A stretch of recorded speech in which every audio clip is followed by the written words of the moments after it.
My name is Raghavendra Sharma. I'm 24 years old. I was born and brought up in Delhi itself. मैंने 8वीं तक पढ़ाई जो है वो छोटे से प्राइवेट स्कूल से की, अपने घर के पास में ही, पापा के दोस्त का स्कूल था। और उसके बाद मैंने 9वीं से 12वीं तक की जो पढ़ाई है वो मैंने एक सरकारी स्कूल, दिल्ली के सरकारी स्कूल से की। उसके बाद मैंने अपना ग्रेजुएशन इकोनॉमिक्स ऑनर्स में किया, दिल्ली यूनिवर्सिटी के शिवाजी कॉलेज से। मैंने आपको अपने बारे में थोड़ा बहुत जो बताया वो उससे मैं आपको ये बताना चाहता हूँ कि मैं बहुत हम्बल बैकग्राउंड से आता हूँ। मेरे पिताजी एक केमिस्ट शॉप चलाते हैं। मैं एक मिडिल क्लास फैमिली से आता हूँ। मेरे पास और मेरे एजुकेशन बैकग्राउंड भी आपने देखा, मैंने सरकारी स्कूल से पढ़ाई की। उसके बाद मैं दिल्ली यूनिवर्सिटी के एक लेसर नोन कॉलेज से, शिवाजी कॉलेज आप सबको नहीं पता होगा, एक लेसर नोन कॉलेज से की।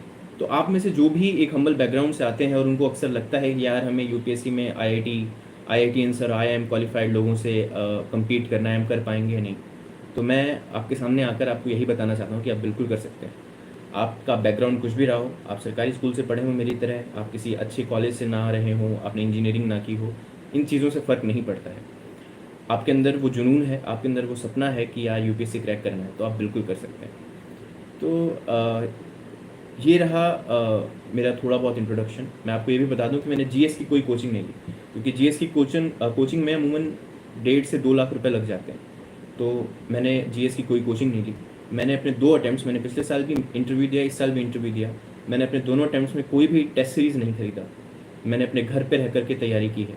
मैंने अपने ऑप्शनल की कोचिंग ज़रूर की है, पर मैंने उसके अलावा और कहीं पे मैंने जो जहाँ पे बहुत सारा पैसा लगता है यूपीएससी कोचिंग में, वो सब मैंने नहीं की, क्योंकि थोड़ा फाइनेंशियल इश्यूज़ भी थे डेफिनेटली। तो आप सबको मैं यही बताना चाहूँगा सबसे पहली बात कि आप कोई भी बैकग्राउंड से हों, आप मिडिल क्लास हों, आपके पास कोचिंग के लिए बहुत पैसे ना हों, आप उसके बावजूद भी यूपीएससी की तैयारी कर सकते हैं और उसको क्लियर कर सकते हैं। तो ये रहा थोड़ी बहुत मेरे बारे में बात। उसके बाद अब एग्ज़ाम के बारे में बात करते हैं। तो बेसिकली आप सबको मालूम है इस एग्ज़ाम के 3 स्टेजेस हैं, prelims, mains and then the personality test, या जिसको इंटरव्यू भी कहा जाता है। तो सबसे पहले प्रीलिम्स से स्टार्ट करते हैं। प्रीलिम्स की मेरी क्या स्ट्रेटजी रही, और जब आप बेसिक तैयारी शुरू करते हैं तो आप बेसिकली प्रीलिम्स के लिए प्रिपेयर करते हैं, क्योंकि मेंस तो प्रीलिम्स के बाद आता है। तो आप शुरुआती दौर में आपके दिमाग में प्रीलिम्स होता है। तो जो लोग 2023 के लिए तैयारी कर रहे हैं उनके दिमाग में भी कहीं ना कहीं ये क्वेश्चन होगा सबसे इम्पॉर्टेंट कि प्रीलिम्स की तैयारी कैसे करें। तो मैं आपको प्रीलिम्स के बारे में थोड़ा बहुत जो मैंने किया और जो मुझे लगता है करना चाहिए वो मैं आपको बताऊंगा। तो प्रीलिम्स की स्ट्रेटजी अगर मैं शेयर करूं आपसे, तो मुझे कुछ एक चीज़ें लगती हैं जो बहुत ही ज़रूरी हैं और जिन्होंने मुझे बहुत मदद की है। मैंने 3 प्रीलिम्स दिए लगातार। पहला अटैम्प्ट दिया 2020 में, मैंने प्रीलिम्स क्वालिफाई किया। 2021 में दिया, और 2021 में महज 14-15 दिनों की जो तैयारी थी उसके साथ मैंने प्रीलिम्स दिया। इसके बारे में मैं अभी आगे लाइव में और शेयर करूँगा ऐसा क्यों। और इस बार भी मैंने प्रीलिम्स दिया। रिज़ल्ट के बाद एक 5 दिन बाद प्रीलिम्स था 2022 का, और रिज़ल्ट तक कोई खास तैयारी नहीं थी। रिज़ल्ट के बाद जश्न मनाने में ही काफ़ी समय गुजर गया और मैं तैयारी नहीं कर पाया। बट फिर भी मैंने प्रीलिम्स दिया और मैंने इस बार भी क्वालिफाई किया है, बिकॉज मुझे आईपीएस मिलेगा इस बार, which is wonderful service and I love it, no doubt about it. But I appeared again because I had the age and I had the attempt. So I thought, people suggested me that why not? So I appeared again and I have cleared prelims again this year. So my strategy that I will be sharing with you is definitely personal, but मैं आपसे साझा इसलिए कर रहा हूँ क्योंकि इसने मुझे बहुत मदद किया 3 बार प्रीलिम्स क्रैक करने में। तो अब क्या बेसिक चीज़ें नहीं हैं मेरी स्ट्रेटजी की, मैं आपसे शेयर करूँ तो सबसे पहली बात जो है वो है स्टैटिक ही सिलेक्शन कराएगा। मैं आपको अगर एक लाइन में बताऊं स्टैटिक की इंपॉर्टेंस, तो स्टैटिक ही सिलेक्शन कराएगा, स्टैटिक ही प्रीलिम्स क्लियर कराएगा। तो सबसे ज़्यादा ज़रूरी है कि जो स्टैटिक का क्या मतलब है। पॉलिटी के लिए लक्ष्मीकांत, मॉडर्न हिस्ट्री के लिए आप बिपिन चंद्रा या स्पेक्ट्रम जो भी करते हैं। सिमिलरली एंशिएंट और मेडाइवल हिस्ट्री के लिए आप एनसीईआरटीज़ करते हैं, जो भी बेसिक नोट्स करते हैं। कल्चर, सिमिलरली जियोग्राफी, इकोनॉमी, इन सब के लिए जो बेसिक कॉन्सेप्ट्स हैं, जो बेसिक सोर्सेज हैं, वो स्टैटिक होता है और उसकी तैयारी हद से ज़्यादा ज़रूरी है, क्योंकि करंट अफेयर्स मदद करते हैं, लेकिन अगर स्टैटिक में आप गलत करते हैं, मैं सबको यही बात बोलता हूँ कि यार अगर तुम प्रीलिम्स दे रहे हो और तुम पॉलिटी का ऐसा क्वेश्चन जो लक्ष्मीकांत से सॉल्व हो सकता था, तुम उसको गलत कराते हो, तो बहुत कम चांसेस हैं फिर, क्योंकि उसके अलावा तो यूपीएससी कहाँ से क्वेश्चन पूछ रहा है उसका आइडिया किसी को नहीं है। तो आपके पास आपका मार्जिन सिक्योर करने के लिए, आपका अटेम्प्ट सिक्योर करने के लिए एकमात्र चीज़ है, वो है स्टैटिक। तो आप जब प्रीलिम्स की तैयारी कर रहे हैं तो आपका सबसे इंपॉर्टेंट फोकस होना चाहिए कि अगर कोई क्वेश्चन लक्ष्मीकांत से आता है, अगर कोई क्वेश्चन स्पेक्ट्रम एनवायरनमेंट के लिए शंकर आईए से आता है, या बेसिक एनसीईआरटीज ज्योग्राफी की, एंशियंट की, मिडाइवल की, या कल्चर के आपके बेसिक नोट्स जो होते हैं इनसे अगर, या इकोनॉमी के बेसिक नोट्स, अगर इनसे कोई क्वेश्चन आता है तो वो मैं गलत नहीं करूँगा। अगर आप इस लेवल की तैयारी करके जाते हैं तो पहली बात तो कि आपके अंदर कॉन्फिडेंस होगा कि मैंने इतनी तैयारी की है, डेफिनेटली मेरा क्लियर होगा, वो कॉन्फिडेंस आएगा। और दूसरी बात ये कि अगर आप इस लेवल की तैयारी करके जा रहे हैं कि इन बेसिक बुक से अगर कोई क्वेश्चन आ रहा है तो मैं गारंटी दे सकता हूँ कि मैं इसको गलत नहीं करूँगा, तो ट्रस्ट मी 99% आपका जो सिलेक्शन है वो कंफर्म है। क्यों? क्योंकि जो 100 क्वेश्चंस में से 60 क्वेश्चंस इन बेसिक जो बेसिक बुक्स हैं, जो बेसिक स्टैटिक कंटेंट है, स्टैटिक मटेरियल है, इसमें से वो क्वेश्चन सॉल्व हो जाएंगे। मैं ये नहीं कह रहा हूँ कि डायरेक्टली उठ के आएंगे, पर अगर इनकी आपकी अच्छी रिवीजन है, अच्छी अंडरस्टैंडिंग है इन बेसिक कंटेंट की, तो वो 60 क्वेश्चन आपको सॉल्व हो जाएंगे। और मेरी ये स्ट्रेटजी है प्रीलिम्स की कि 100 में से 80 क्वेश्चन अटेम्प्ट करने हैं, तो 20 क्वेश्चन तो आप सीधा सीधा छोड़ सकते हैं। उन 80 में से भी आपके पास स्कोप है कि आप 20 क्वेश्चन गलत करें। अगर आप 60 क्वेश्चन सही करते हैं और 20 क्वेश्चन गलत करते हैं, उसके बावजूद जो आपकी कट ऑफ क्लियर हो जाएगी। और वो 60 क्वेश्चंस में से 40 से 50 क्वेश्चंस आप बेसिक मटेरियल से आराम से सॉल्व कर सकते हैं।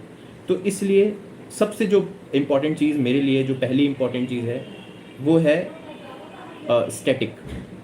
ठीक है, उसके बाद आते हैं करंट अफेयर्स पे। स्टैटिक डेफिनेटली इंपॉर्टेंट है, पर करंट अफेयर्स भी आप छोड़ कर नहीं जा सकते। तो करंट अफेयर्स आप कैसे करेंगे? करंट अफेयर्स के लिए कई सारी चीज़ें हैं। न्यूज़पेपर की उपलब्धता के, न्यूज़पेपर की जो ज़रूरत है, न्यूज़पेपर की इंपॉर्टेंस के बारे में हम आगे फिर बात करेंगे, थोड़ी देर बाद मैं फिर से बात करूँगा। पर अभी शॉर्ट में बताऊँ तो न्यूज़पेपर आप पढ़ेंगे करंट के लिए, लेकिन न्यूज़पेपर की वैल्यू करंट से भी ज़्यादा है, बट अभी खुद को सीमित रखते हैं। करंट के लिए आप न्यूज़पेपर डेली पढ़ेंगे, आप चीज़ें समझने की कोशिश करेंगे। जो इश्यूज़ न्यूज़ में चल रहे हैं कि फार्मर लॉ के बारे में इशू चल रहा है, या आर्म फोर्सेस के बारे में इशूज़ चल रहे हैं, तो ये सब क्यों हो रहा है, या इंटरनेशनल रिलेशंस में जो सब चल रहा है, आप उसको समझने की कोशिश करेंगे। ठीक है, उसके बाद आती है करंट अफेयर्स के लिए मैगजीन्स, मंथली मैगजीन्स बहुत इंपॉर्टेंट है।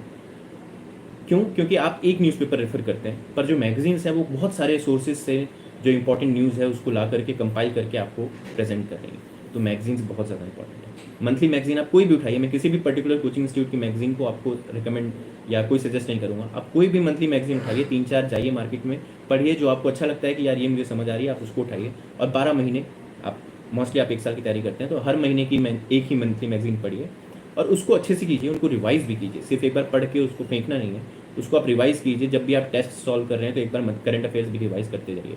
तो ये हो गए मंथली मैगजीन। और मैं ये इसलिए कह रहा हूँ क्योंकि बहुत सारे लोग सोचते हैं कि यार छोड़ो, लास्ट में PT 365 आएगी, पूरे साल भर का तो कवर्ड होगा ही, उसी से कर लेंगे। तो मुझे लगता है ये थोड़ी सही स्ट्रेटजी नहीं है।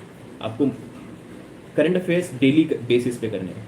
तो मंथली मैगजीन तो आप रोज़ पढ़ेंगे। उसके अलावा आप क्या कर सकते हैं कि इनसाइट्स, सिविल्स डेली, ये वेबसाइट्स हैं जो डेली करंट अफेयर्स पोस्ट करती हैं। तो वो 5 से 10 इंपॉर्टेंट न्यूज़ डेली पोस्ट करते हैं, और साथ ही में वो MCQs पोस्ट करते हैं। रोज़ 2 दिन पहले के करंट अफेयर्स के बेसिस पे आज आपको 5 MCQs आप वो देंगे कि आप सॉल्व करिए। तो वो भी बहुत ज़रूरी है। आप ये चीज़ें कर सकते हैं। ये चीज़ें ज़्यादा वक्त नहीं लेती हैं। अगर आप कोचिंग लेते हैं, आप ट्रैवल कर रहे हैं, बस में जा रहे हैं, मैं जाता था, मुझे 1 घंटा 45 मिनट लगते थे मुझे कोचिंग पहुँचने में अपने ऑप्शनल की। मैं उस दौरान कोशिश करता था कि जाते वक्त मैं इनके जो डेली करंट अफेयर्स होते थे मैं वो पढ़ता था, और आते वक्त जो इनके MCQs डेली पोस्ट करते हैं करंट अफेयर्स बेसिस पे, मैं उनको अटेम्प्ट करता था। तो इससे मेरी बहुत सारी प्रैक्टिस हो गई। अगर मैं सोचिए मैं रोज़ 5-10 MCQs कर रहा हूँ without fail for 6-7 months straight, आप सोचिए मैंने कितने हज़ार MCQs अटेम्प्ट कर लिए। तो ये बहुत ज़रूरी चीज़ें हैं कि करंट अफेयर्स भी करिए। स्टैटिक तो डेफिनेटली है, लेकिन डेली आप 1 से 2 घंटा मुझे लगता है आप करंट अफेयर्स के लिए दें। मैं जब टाइम टेबल की बात करूँगा तो मैं आपको थोड़ा डिटेल में बताने की कोशिश करूँगा कि इन सब चीज़ों को कैसे कर सकते हैं। तो करंट अफेयर्स की बात हो गई। स्टैटिक और करंट अफेयर्स बहुत इंपॉर्टेंट है। उसके बाद जो सेकंड सबसे इंपॉर्टेंट चीज़ आती है वो है सॉल्विंग टेस्ट बहुत सारा सॉल्व कीजिए। बहुत सारा इन द सेंस 30 से 40, 100 टेस्ट सॉल्व करने की मतलब मुझे लगता है थोड़ा मुश्किल हो जाता है, आप फिर रिवीजन पे मिस करेंगे। बट हाँ, 30 से 40 टेस्ट मैं जितने भी सीरियस एस्पिरेंट को जानता हूँ सब सॉल्व करते हैं। आपको भी सॉल्व करना है। कोई भी एक कोचिंग इंस्टीट्यूट लीजिए, उसके सारे टेस्ट सॉल्व कर दीजिए। पहले सेक्शन सॉल्व कीजिए, उसके बाद फिर जो फुल लेंथ टेस्ट आते हैं वो सॉल्व कीजिए। 30 से 40 टेस्ट मस्ट है। उसके बाद प्रीवियस ईयर क्वेश्चन प्रीलिम्स के लिए बहुत ज़्यादा इंपॉर्टेंट है। तो पिछले 10 से 15 साल के जो यूपीएससी के प्रीवियस ईयर क्वेश्चन हैं उनको आप रिपीटेडली देखते रहिए। आप क्या कीजिए, आप इन्वायरमेंट पढ़ने जा रहे हैं, अब एक बार प्रीवियस ईयर क्वेश्चन देख लीजिए कि अच्छा इसमें से ऐसे सवाल आते हैं। फिर आप जब वो किताब पढ़ेंगे तो आप एक बहुत प्रॉपर माइंडसेट के साथ वो किताब पढ़ेंगे कि इससे सवाल ऐसे आते हैं तो मुझे इस पेज से क्या इन्फॉर्मेशन उठानी है। तो पिछले साल के 15 सालों के जो MCQs हैं, जो यूपीएससी के प्रीवियस ईयर क्वेश्चन हैं, उनको ज़रूर करके जाइए। मैं सबको यही सजेस्ट करूँगा कि उनको ज़रूर देखिए, उनको सॉल्व कीजिए, बार बार देखिए, याद हो जानी चाहिए आपको। तो ये 4-5 चीज़ें जो मैंने आपको बताई, स्टैटिक, करंट अफेयर्स, उसके बाद टेस्ट सॉल्व करना और प्रीवियस ईयर क्वेश्चन। उसके अलावा बहुत ज़रूरी है कि अपने रिसोर्सेज को लिमिटेड रखिए। प्रीलिम्स में आपको हर एक जो सब्जेक्ट है उसके लिए एक बेसिक सोर्स पकड़ना है बस, उसके अलावा कुछ नहीं करना है। सिमिलरली करंट अफेयर्स के लिए कोई एक वेबसाइट, कोई एक मैगजीन लीजिए। सिमिलरली टेस्ट सीरीज़, अब बहुत ज़्यादा डाइवर्सिफाई मत कीजिए अपनी जो प्रिपरेशन है उसको, बेसिक सी चीज़ें कीजिए। बहुत ज़रूरी है कि आप, क्योंकि अदरवाइज़ अगर आप डाइवर्सिफाई करते हैं, बहुत सारे रिसोर्सेज पढ़ते हैं, तो फिर आप उनको रिवाइज नहीं कर पाते हैं और जो आप पढ़ते हैं वो बेसिकली वेस्ट हो जाता है। जब तक आप मैं सबको ये बोलूँगा कि अगर आप कोई चीज़ पढ़ रहे हैं और आपको लग रहा है कि मैं इसको रिवाइज नहीं कर पाऊंगा न्यूज़पेपर के अलावा, अगर कोई ऐसी चीज़ पढ़ रहे हैं जो आपको लग रहा है रिवाइज नहीं कर पाएंगे, तो वो मत पढ़िए, कोई फ़ायदा नहीं है उसका। पेपर आपको 1 साल बाद देना है, वो याद नहीं रहेगा।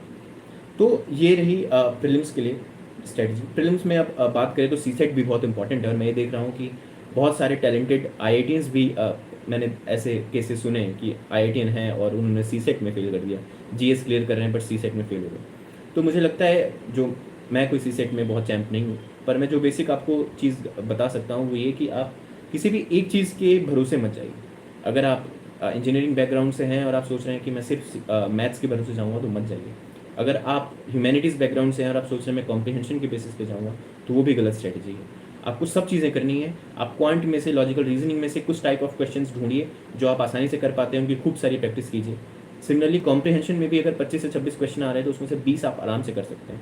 5-6 क्वेश्चन थोड़े ज़्यादा ट्रिकी होते हैं और वो किसी को कन्फर्म आंसर नहीं पता होता है, बट 20 क्वेश्चन हैं आपके पास, तो वो आपको ज़रूर करना चाहिए। तो ये रहा प्रीलिम्स के लिए जो मैं सोचता हूँ, जो मेरी स्ट्रेटजी रही है और मैं जो आपको सजेशन दूंगा। उसके बाद मेंस के लिए अगर मैं बताऊँ तो आप मेंस के लिए तैयारी तो आप साथ में ही कंबाइंड स्टडीज़ करते हैं। जब स्टार्टिंग में प्रिपरेशन क्या 7-8 महीने जब शुरुआत में आप पढ़ाई करते हैं, तो आप प्रीलिम्स और मेंस के लिए साथ में सिलेबस को समझ रहे हैं, हर चीज़ कर रहे हैं। 7-8 महीने के बाद जब आप प्रीलिम्स के लिए, आपके पास अभी भी 4 से 5 महीने बचे हैं, तो आप उस दौरान 1-2 महीने दे सकते हैं थोड़ी मेंस की आंसर राइटिंग के लिए। जो सब्जेक्ट्स आपने पढ़े हैं उसी नॉलेज के बेसिस पे आप आंसर्स अटेम्प्ट कीजिए। ये मत सोचिए कि मैं मेंस की अच्छी प्रॉपर तैयारी कर लूँगा, जब मेंस के पर्सपेक्टिव से सब कुछ पढ़ लूँगा तभी मैं आंसर लिखूँगा। ये मत कीजिए। मेंस प्रीलिम्स के जब 4 महीने हैं तो 1 महीने आप मेंस के लिए रोज़ 2-2 4-4 आंसर्स लिख सकते हैं, ये कीजिए। उसके बाद जब आप प्रीलिम्स क्वालिफाई करते हैं, आप प्रीलिम्स देते हैं, ठीक उसके 4-5 दिन ब्रेक लीजिए, उसके बाद आप मेंस की तैयारी शुरू कीजिए। मेंस में मैं बेसिक चीज़ें बताऊँ तो आपकी जो बेसिक रिसोर्सेज हैं वो तो सेम रहेंगे GS 1, 2, 3 के लिए। उसमें कुछ एक चीज़ें हैं जैसे वर्ल्ड हिस्ट्री, तो वर्ल्ड हिस्ट्री के लिए मैं आपको सजेस्ट करूँगा कि, क्योंकि उसका आउटपुट बहुत कम है, प्रीलिम्स में आता नहीं है और मेंस में हार्डली 1 से 2 क्वेश्चन, या 2020 में तो एक भी क्वेश्चन नहीं आया था, तो वर्ल्ड हिस्ट्री के लिए आउटपुट नहीं है। तो मैं SOMP एक है SOMP, इसका वर्ल्ड हिस्ट्री का जो मटेरियल है मैं आपको सजेस्ट करूँगा कि आप वो देखिए, और काफ़ी कंसाइज है और उसको पढ़ लीजिए। आप कोशिश कीजिए कि 1 बार 2 बार 3 बार उसको पढ़ लें, ताकि वर्ल्ड हिस्ट्री से कुछ है तो आप उसको ब्लैंक ना छोड़ें। मुझे लगता है बस इतनी ही वर्ल्ड हिस्ट्री की तैयारी करनी चाहिए। उसके बाद सोसाइटी जैसी चीज़ें, तो सोसाइटी के लिए आप कहीं से भी नोट्स उठा करके GS के वो पढ़ सकते हैं। किसी कोचिंग, विजन IAS के सोसाइटी के नोट्स अच्छे हैं, उनको आप एक बार बेसिक पढ़ लीजिए, थोड़े कीवर्ड्स नोट्स बना लीजिए अपने कीवर्ड्स के। और उसके अलावा जो करंट अफेयर्स है, मीन्स 365 आता है, उसमें एक सोसाइटी की बुकलेट होती है, उसको अच्छे से तैयार कीजिए, इतना सोसाइटी के लिए हो जाएगा। मैं ये चीज़ें वो बता रहा हूँ जो प्रीलिम्स से अलग हैं, जो मेंस में अलग सिलेबस है, बाकी सारी चीज़ें तो कॉमन ही हैं। उसके बाद GS 4 डेफिनेटली बहुत इंपॉर्टेंट हो जाता है मेंस के पर्सपेक्टिव से। GS 4 एक पेपर है जो मेक और ब्रेक हो सकता है। मैंने ऐसे कई लोग देखे हैं जिनको GS 4 ने सिलेक्ट करा है, मैंने ऐसे कई लोग देखे जिनको GS 4 ने बाहर किया। तो GS 4 बहुत ज़रूरी है और आपको कोशिश करनी है कि स्लाइटली अबव एवरेज मार्क्स आप GS 4 में लेके आएँ, जिससे आपका सिलेक्शन का थोड़ा श्योर हो पाए। तो उसके लिए आप GS 4 के लिए क्या कीजिए कि जो आपके सिलेबस है आप उसको अच्छे से देखिए, और सिलेबस में जितनी कीवर्ड्स हैं, syllabus plus previous year questions जो पिछले 7-8 साल में एथिक्स के क्वेश्चंस आए हैं, उनमें जो सारे कीवर्ड्स हैं उनकी एक लिस्ट बनाइए। कीवर्ड्स का क्या मतलब हुआ? एटीट्यूड, ठीक है, एटीट्यूड एक कीवर्ड है, इमोशनल इंटेलिजेंस एक कीवर्ड है, कॉर्पोरेट गवर्नेंस एक कीवर्ड है, ठीक है। सिमिलरली पेट्रियाटिज्म, हैप्पीनेस, एंगर, ये सारे कीवर्ड्स हैं जो आपको एथिक्स में काम आएंगे। इनकी एक लिस्ट बनाइए और उसके बाद आप कोई भी एक बेसिक सोर्स उठाइए, उसमें से इन जो सारे कीवर्ड्स हैं इनकी बेसिक डेफिनेशन देखिए, इन पे आप एग्जाम्पल देखिए। तो एथिक्स में आप मैं बताऊं तो क्या चीज़ें कर सकते हैं आप। एक तो हर एक कीवर्ड की एक बेसिक से डेफिनेशन जो आपके अपने शब्दों में हो, जो आपको एकदम रट जाए, ठीक है, कि वो आपको कोई नींद में उठा करके बोले कि इमोशनल इंटेलिजेंस क्या होता है और आप उसकी डेफिनेशन रट के बता दें, क्योंकि एथिक्स में टाइम नहीं होता है, तो आपको रटना बहुत ज़रूरी है ये बेसिक से डेफिनेशन, ठीक है। उसके बाद उस टॉपिक से, उस कीवर्ड से मिलता जुलता एक कोट ढूंढ लीजिए, ठीक है, कोई फिलॉसफी ढूंढ लीजिए। जैसे अगर मैं एग्जांपल दूँ इमोशनल इंटेलिजेंस का ही, तो इसमें आप जैसे भगवत गीता में एक स्थित प्रज्ञ की बात कही गई है, वो इमोशनल इंटेलिजेंस है बेसिकली। सिमिलरली बुद्धिज़्म में बुद्धा जी के बहुत सारे कोट्स मिलेंगे आपको जो आप इमोशनल इंटेलिजेंस में यूज़ कर सकते हैं। तो क्या चीज़ें की, एक डेफिनेशन, कोई थिंकर आपको मिल गया कि इमोशनल इंटेलिजेंस में एरिस्टोटल की भी कुछ कोट्स हैं, तो एरिस्टोटल को आप कोट कर सकते हैं। सिमिलरली बुद्धा तो हैं ही। तो कुछ फिलॉसफीज़ ढूंढिए, philosophy in the sense Buddhism, Jainism, इन सारी फिलॉसफीज़ को आप अगर मेंशन कर पाए तो बहुत सही। थिंकर, कोई कोट, कोई फिलॉसफी, डेफिनेशन तो है ही, उसके साथ कोई एग्जाम्पल्स इन द सेंस आपके रियल लाइफ एग्जाम्पल कि आपने इमोशनल इंटेलिजेंस कब दिखाया अपनी लाइफ में, कोई एग्जाम्पल सोचिए और उसको लिखिए। सिमिलरली कोई सिविल सर्वेंट के एग्जाम्पल उठाइए, किसी पब्लिक सर्वेंट, नेता, कोई पॉलिटिशियन, प्राइम मिनिस्टर, प्रेसिडेंट, किसी के एग्जाम्पल उठाइए कि उन्होंने कब इमोशनल इंटेलिजेंस का यूज़ किया। आप न्यूज़पेपर अगर पढ़ते हैं तो उसमें अगर आप थोड़े ऑब्जर्वेंट होकर के देखेंगे तो आपको रोज़ ऐसे एग्जाम्पल्स मिलते रहेंगे जो आपको एथिक्स में यूज़ हो पाएंगे। तो एथिक्स का preparation is all about this much, definition, thinkers and quote, examples, that's it. उसके बाद सब राइटिंग प्रैक्टिस है। इससे ज़्यादा मुझे लगता है आपको एथिक्स में पढ़ना नहीं चाहिए, पढ़ने का कोई फ़ायदा नहीं होता है, क्वेश्चंस थोड़े आउट ऑफ द बॉक्स ही होते हैं, ठीक है। तो बस बेसिक कीवर्ड्स की डेफिनेशन, एग्जाम्पल, कोट्स वगैरह से आप रेडी रहेंगे। उसके बाद आपको लिखने की जितने हो सके उतना आप एथिक्स की टेस्ट लिखिए, और मेरे को लगता है ये एथिक्स में सबसे ज़्यादा चीज़ इंपॉर्टेंट है। उसके बाद मेंस में एक और बात अगर मैं बताऊं तो सिलेबस बहुत ज़्यादा इंपॉर्टेंट होता है। तो जब भी आप मेंस की तैयारी कर रहे हैं, सिलेबस एकदम आपके सामने चिपका होना चाहिए, और उसको आप बार बार रेफ़र करते रहिए, सिलेबस को देखते रहिए, और ये देखते रहिए कि मतलब जो सारे कीवर्ड्स, जो सारे पॉइंटर्स हैं सिलेबस में, वो आपके प्रिपेयर्ड होने चाहिए। वो इतना ज़्यादा वाइड है यूपीएससी मेंस का सिलेबस कि वो किसी बेसिक सोर्सेज से कवर नहीं होता है कि आप पॉलिटी के लक्ष्मीकांत पढ़ेंगे और आपका मेंस का सिलेबस कवर हो जाएगा। तो उसके लिए आप हर एक पॉइंटर के लिए अलग अलग चीज़ें तो नहीं रेफर कर सकते, तो उसके लिए आप गूगल का इस्तेमाल कर सकते हैं। आप प्रीवियस ईयर टॉपर्स के नोट्स दे सकते हैं। मैं आपको एक सजेस्ट करूँगा, ऋषिकेश रेड्डी हैं सर, पास्ट के टॉपर हैं यूपीएससी के। उनके नोट्स काफ़ी अच्छे हैं जो आपको पॉलिटी में मदद करेंगे। इवन एथिक्स में उनके नोट्स हैं, वर्ल्ड हिस्ट्री के उनके नोट्स हैं, वो सारे आप गूगल करेंगे, सिंपली आपको ऋषिकेश रेड्डी नोट्स आप गूगल करेंगे, आपको मिल जाएंगे। तो वो ये नोट्स आप इस्तेमाल कर सकते हैं अपने मेंस में, जहाँ पे गैप्स हैं उनको फिल करने के लिए। तो ये रही बात मेंस की। इंटरव्यू के लिए आपका जो डैफ होता है उसकी तैयारी करनी होती है, उसके लिए मुझे लगता है अभी आपसे बात करना बहुत यूज़फुल नहीं रहेगा। तो इंटरव्यू के लिए आपको डैफ की तैयारी करनी होती है, और आप जब प्रिपरेशन के फेज़ में हैं, हमेशा ये सोचिए कि आप कोई सिचुएशन, आप कोई न्यूज़ में पढ़ रहे हैं और आप कहीं पे राइट के बारे में पढ़ रहे हैं, और आप उसके बारे में सोचिए कि अच्छा अगर मैं डीएम होता तो मैं इसको कैसे रिस्पॉन्ड करूँ, क्योंकि यूपीएससी में अक्सर आपसे ऐसे सवाल पूछे जाते हैं। और आप वहाँ पे ये भी पढ़िए कि उन्होंने क्या स्टेप्स लिए गए, तो आपको इंटरव्यू की थोड़ी थोड़ी तैयारी ऐसे साथ में करते रह सकते हैं। बाकी आप अगर मेंस क्वालिफाई कर लेते हैं तो इंटरव्यू की तैयारी मुझे लगता है हो जाती है आराम से, ठीक है। तो ये रही मेरी बात जो मैं आपको अपनी तरफ से बताना चाहता हूँ, ठीक है। तो पहला एक क्वेश्चन लोग पूछते हैं कि कोचिंग ले या नहीं, तो मुझे लगता है कि देखिए कोचिंग आपकी मदद ज़रूर करती है, मैं कोचिंग के खिलाफ़ नहीं हूँ, ठीक है। पर आपको ये समझना पड़ेगा कि कोचिंग महज 5 से 10% आपकी मदद करती है। कोचिंग आपको एक प्रॉपर आपको पढ़ने का टाइम टेबल बना के देती है। कुछ लोग होते हैं जो खुद से उठ करके सुबह दिन भर पढ़ाई नहीं कर पाएंगे, उनके लिए ये ज़रूरी है कि वो क्लास अटेंड करें और वहाँ के नोट्स लें और वहाँ का असाइनमेंट लें और वो करें। अगर आप ऐसे इंसान हैं तो आप कोचिंग लीजिए। सेकेंडली, अगर आप इजीली अफोर्ड कर सकते हैं और आपको लगता है यार कि मेरे पास गाइडेंस नहीं है, क्योंकि गाइडेंस की बहुत ज़्यादा इंपॉर्टेंस है। अगर आपको लगता है कि यार मैं इजीली अफोर्ड कर सकता हूँ कोचिंग और मेरे पास गाइडेंस नहीं है तो मैं कोचिंग ले लेता हूँ, आप आराम से कोचिंग लीजिए, कोई दिक्कत नहीं है। लेकिन आपको ये समझना है कि सिर्फ कोचिंग से आपका यूपीएससी क्रैक नहीं होगा। कोचिंग सिर्फ 10% है, 90% आपका हार्डवर्क है, 90% सेल्फ स्टडी है। आप कोचिंग 3 से 4 घंटे जो आप कोचिंग लेकर के आते हैं, उसके बाद आप कितना पढ़ते हैं, सब चीज़ उस पर डिपेंड करती है। सारी कोचिंग ले लीजिए, बट अगर आप सेल्फ स्टडी नहीं करेंगे, आप खुद से दिन के 3 से 4 घंटे अपार्ट फ्रॉम कोचिंग नहीं देंगे तो बहुत मुश्किल है। तो ये चीज़ अब मैं आपको बताऊंगा कि कोचिंग ये ले। और मैं एक और सजेशन, मतलब मेरे हिसाब से मैं आपको ये बताऊं कि आजकल ऑनलाइन कोचिंग आ गई है, तो मैं आपको सजेस्ट करूँगा कि सबसे अच्छी चीज़ है कि ऑनलाइन कोचिंग लीजिए। ऑफलाइन कोचिंग में आपको दुनिया भर की डिस्ट्रैक्शंस होती हैं, आपको लोग मिलते हैं, दोस्त बनते हैं, फिर प्लान्स होते हैं। मुझे लगता है ये सारी चीज़ें are counterproductive to your UPSC preparation. तो अगर आप ऑनलाइन कोचिंग ले सकते हैं, रोज़ 2 से 3 घंटे अपने लैपटॉप में, फ़ोन में क्लासेस देखिए, मुझे लगता है वो ज़्यादा मेरे हिसाब से बेनिफिशियल रहेगा। उसके बाद न्यूज़पेपर की बात करें तो न्यूज़पेपर बहुत ज़रूरी है। न्यूज़पेपर से डायरेक्ट सवाल उठकर आते होंगे, लेकिन उसलिए आप न्यूज़पेपर नहीं पढ़िए। न्यूज़पेपर आप पढ़िए खुद को एक वैल्यूएबल कैंडिडेट बनाने के लिए, ठीक है। न्यूज़पेपर आपको ना सिर्फ प्रीलिम्स मेंस में हेल्प करेगा, बल्कि आपको इंटरव्यू में भी हेल्प करेगा। और सबसे ज़रूरी बात यह है कि मेंस का कोई भी पेपर हो, प्रीलिम्स हो, मेंस हो या इंटरव्यू हो, उसके लिए चीज़ों की समझ बहुत ज़रूरी है। चीज़ों को रटना, याद करना अपनी जगह है, पर हर एक इशू की जो समझ है वो होनी बहुत ज़रूरी है। वो आपको न्यूज़पेपर से मिलती है। न्यूज़पेपर आप डेली पढ़ते हैं, लोग कैसे लिखते हैं और क्या इश्यूज़ हैं, उनका एनालिसिस क्या है, तो वो आप पढ़िए, उसको इकोनॉमिक ढंग से पढ़िए। मैं ये नहीं कहूँगा कि आप 3 घंटे लगाइए, मेरे हिसाब से 3 घंटे न्यूज़पेपर को देना सही नहीं है। मैक्सिमम 1.5 घंटे दीजिए न्यूज़पेपर को। आप पहले समझिए कि न्यूज़पेपर में से क्या काम का है। एडिटोरियल, ऑप-एड पेजेस काम के होते हैं, कुछ और एक न्यूज़ इकोनॉमी सेक्शन हो गया, वर्ल्ड सेक्शन हो गया, ये सारी चीज़ें काम की होती हैं। तो आपको ये बहुत समझना है कि आपको क्या काम का है। तो ये रही न्यूज़पेपर की बात।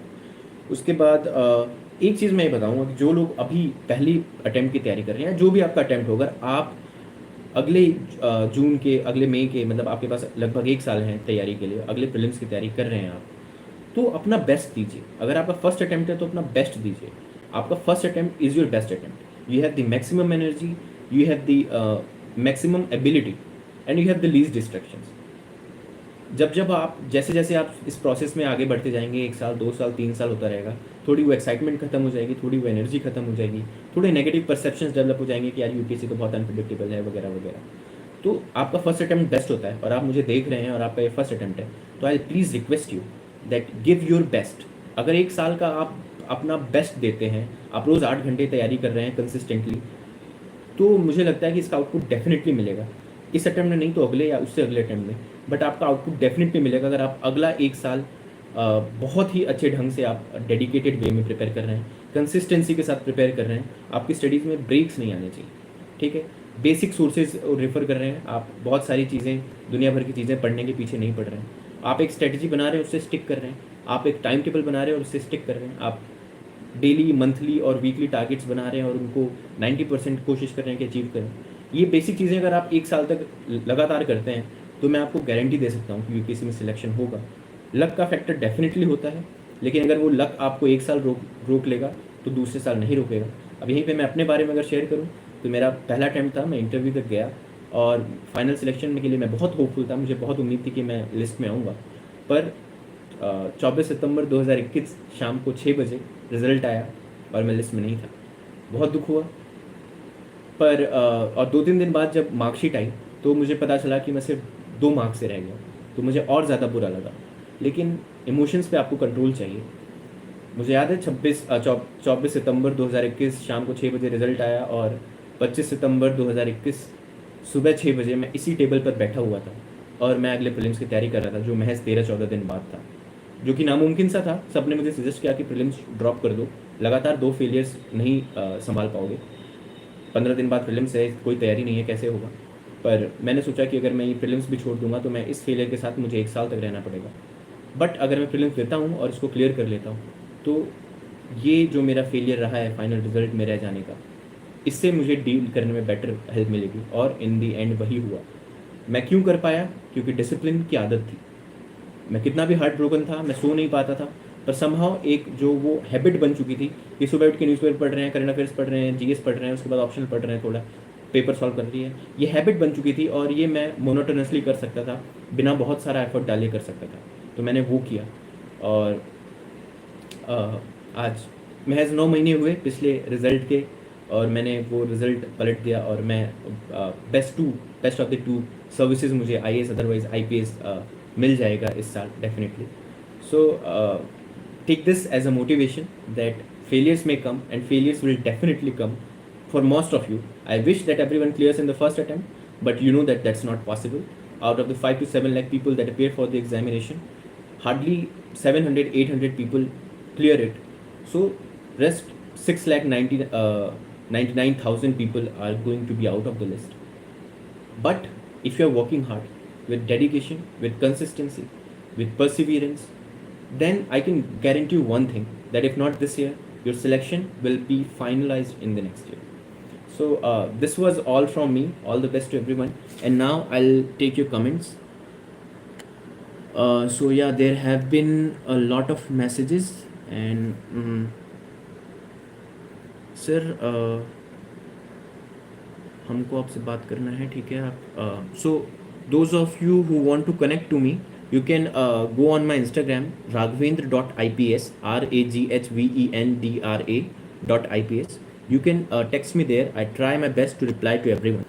Sir, does gap year makes interview marks bad, like board members give less marks to people with gap years? So no, I'd say not at all. If you are able to justify your gap years, why have you not been doing anything for the past few years? And there are a lot of people, yeah. You see that I mean, hardly 10% of the people make it to the list in their first or second attempt, right? So majority is in fourth or fifth attempt. So they have not been doing anything for the last 5 years. So it does not affect your interview marks. Just be confident and say, sir, this was my dream, okay? And I have been following it. Despite a few failures, I was trying to reach my dream, okay? Sir, notes बनाने ज़रूरी हैं current affairs के? Notes बनाने के लिए, current affairs के लिए मैं सजेस्ट करूँगा कि आप मंथली मैगजीन पढ़ रहे हैं, पर अगर आप न्यूज़पेपर या इंटरनेट पे किसी ऐसी चीज़ से यू कम अक्रॉस समथिंग जो आपको लगता है कि ये यूज़फुल हो सकता है, तो उसको आप एवरनोट, मैंने फ़ोन में एवरनोट का ऐप डाउनलोड किया हुआ था, आपको सिंपली मिल जाएगा.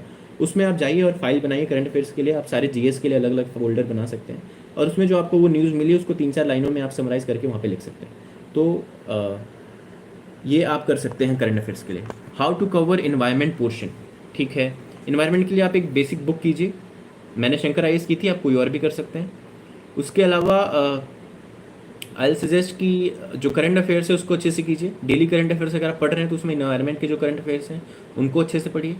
आप यूट्यूब पे चैनल्स हैं जैसे स्लीपी क्लासेस, वो लोग करंट अफेयर्स पोस्ट करते रहते हैं, आप उनको देख सकते हैं. इन्वायरमेंट में ब्रॉड कवरेज चाहिए, तो बेसिक जो आपके कॉन्सेप्ट्स हैं इन्वायरमेंट के, वो आपको किसी एक बेसिक बुक से कवर हो जाएंगे.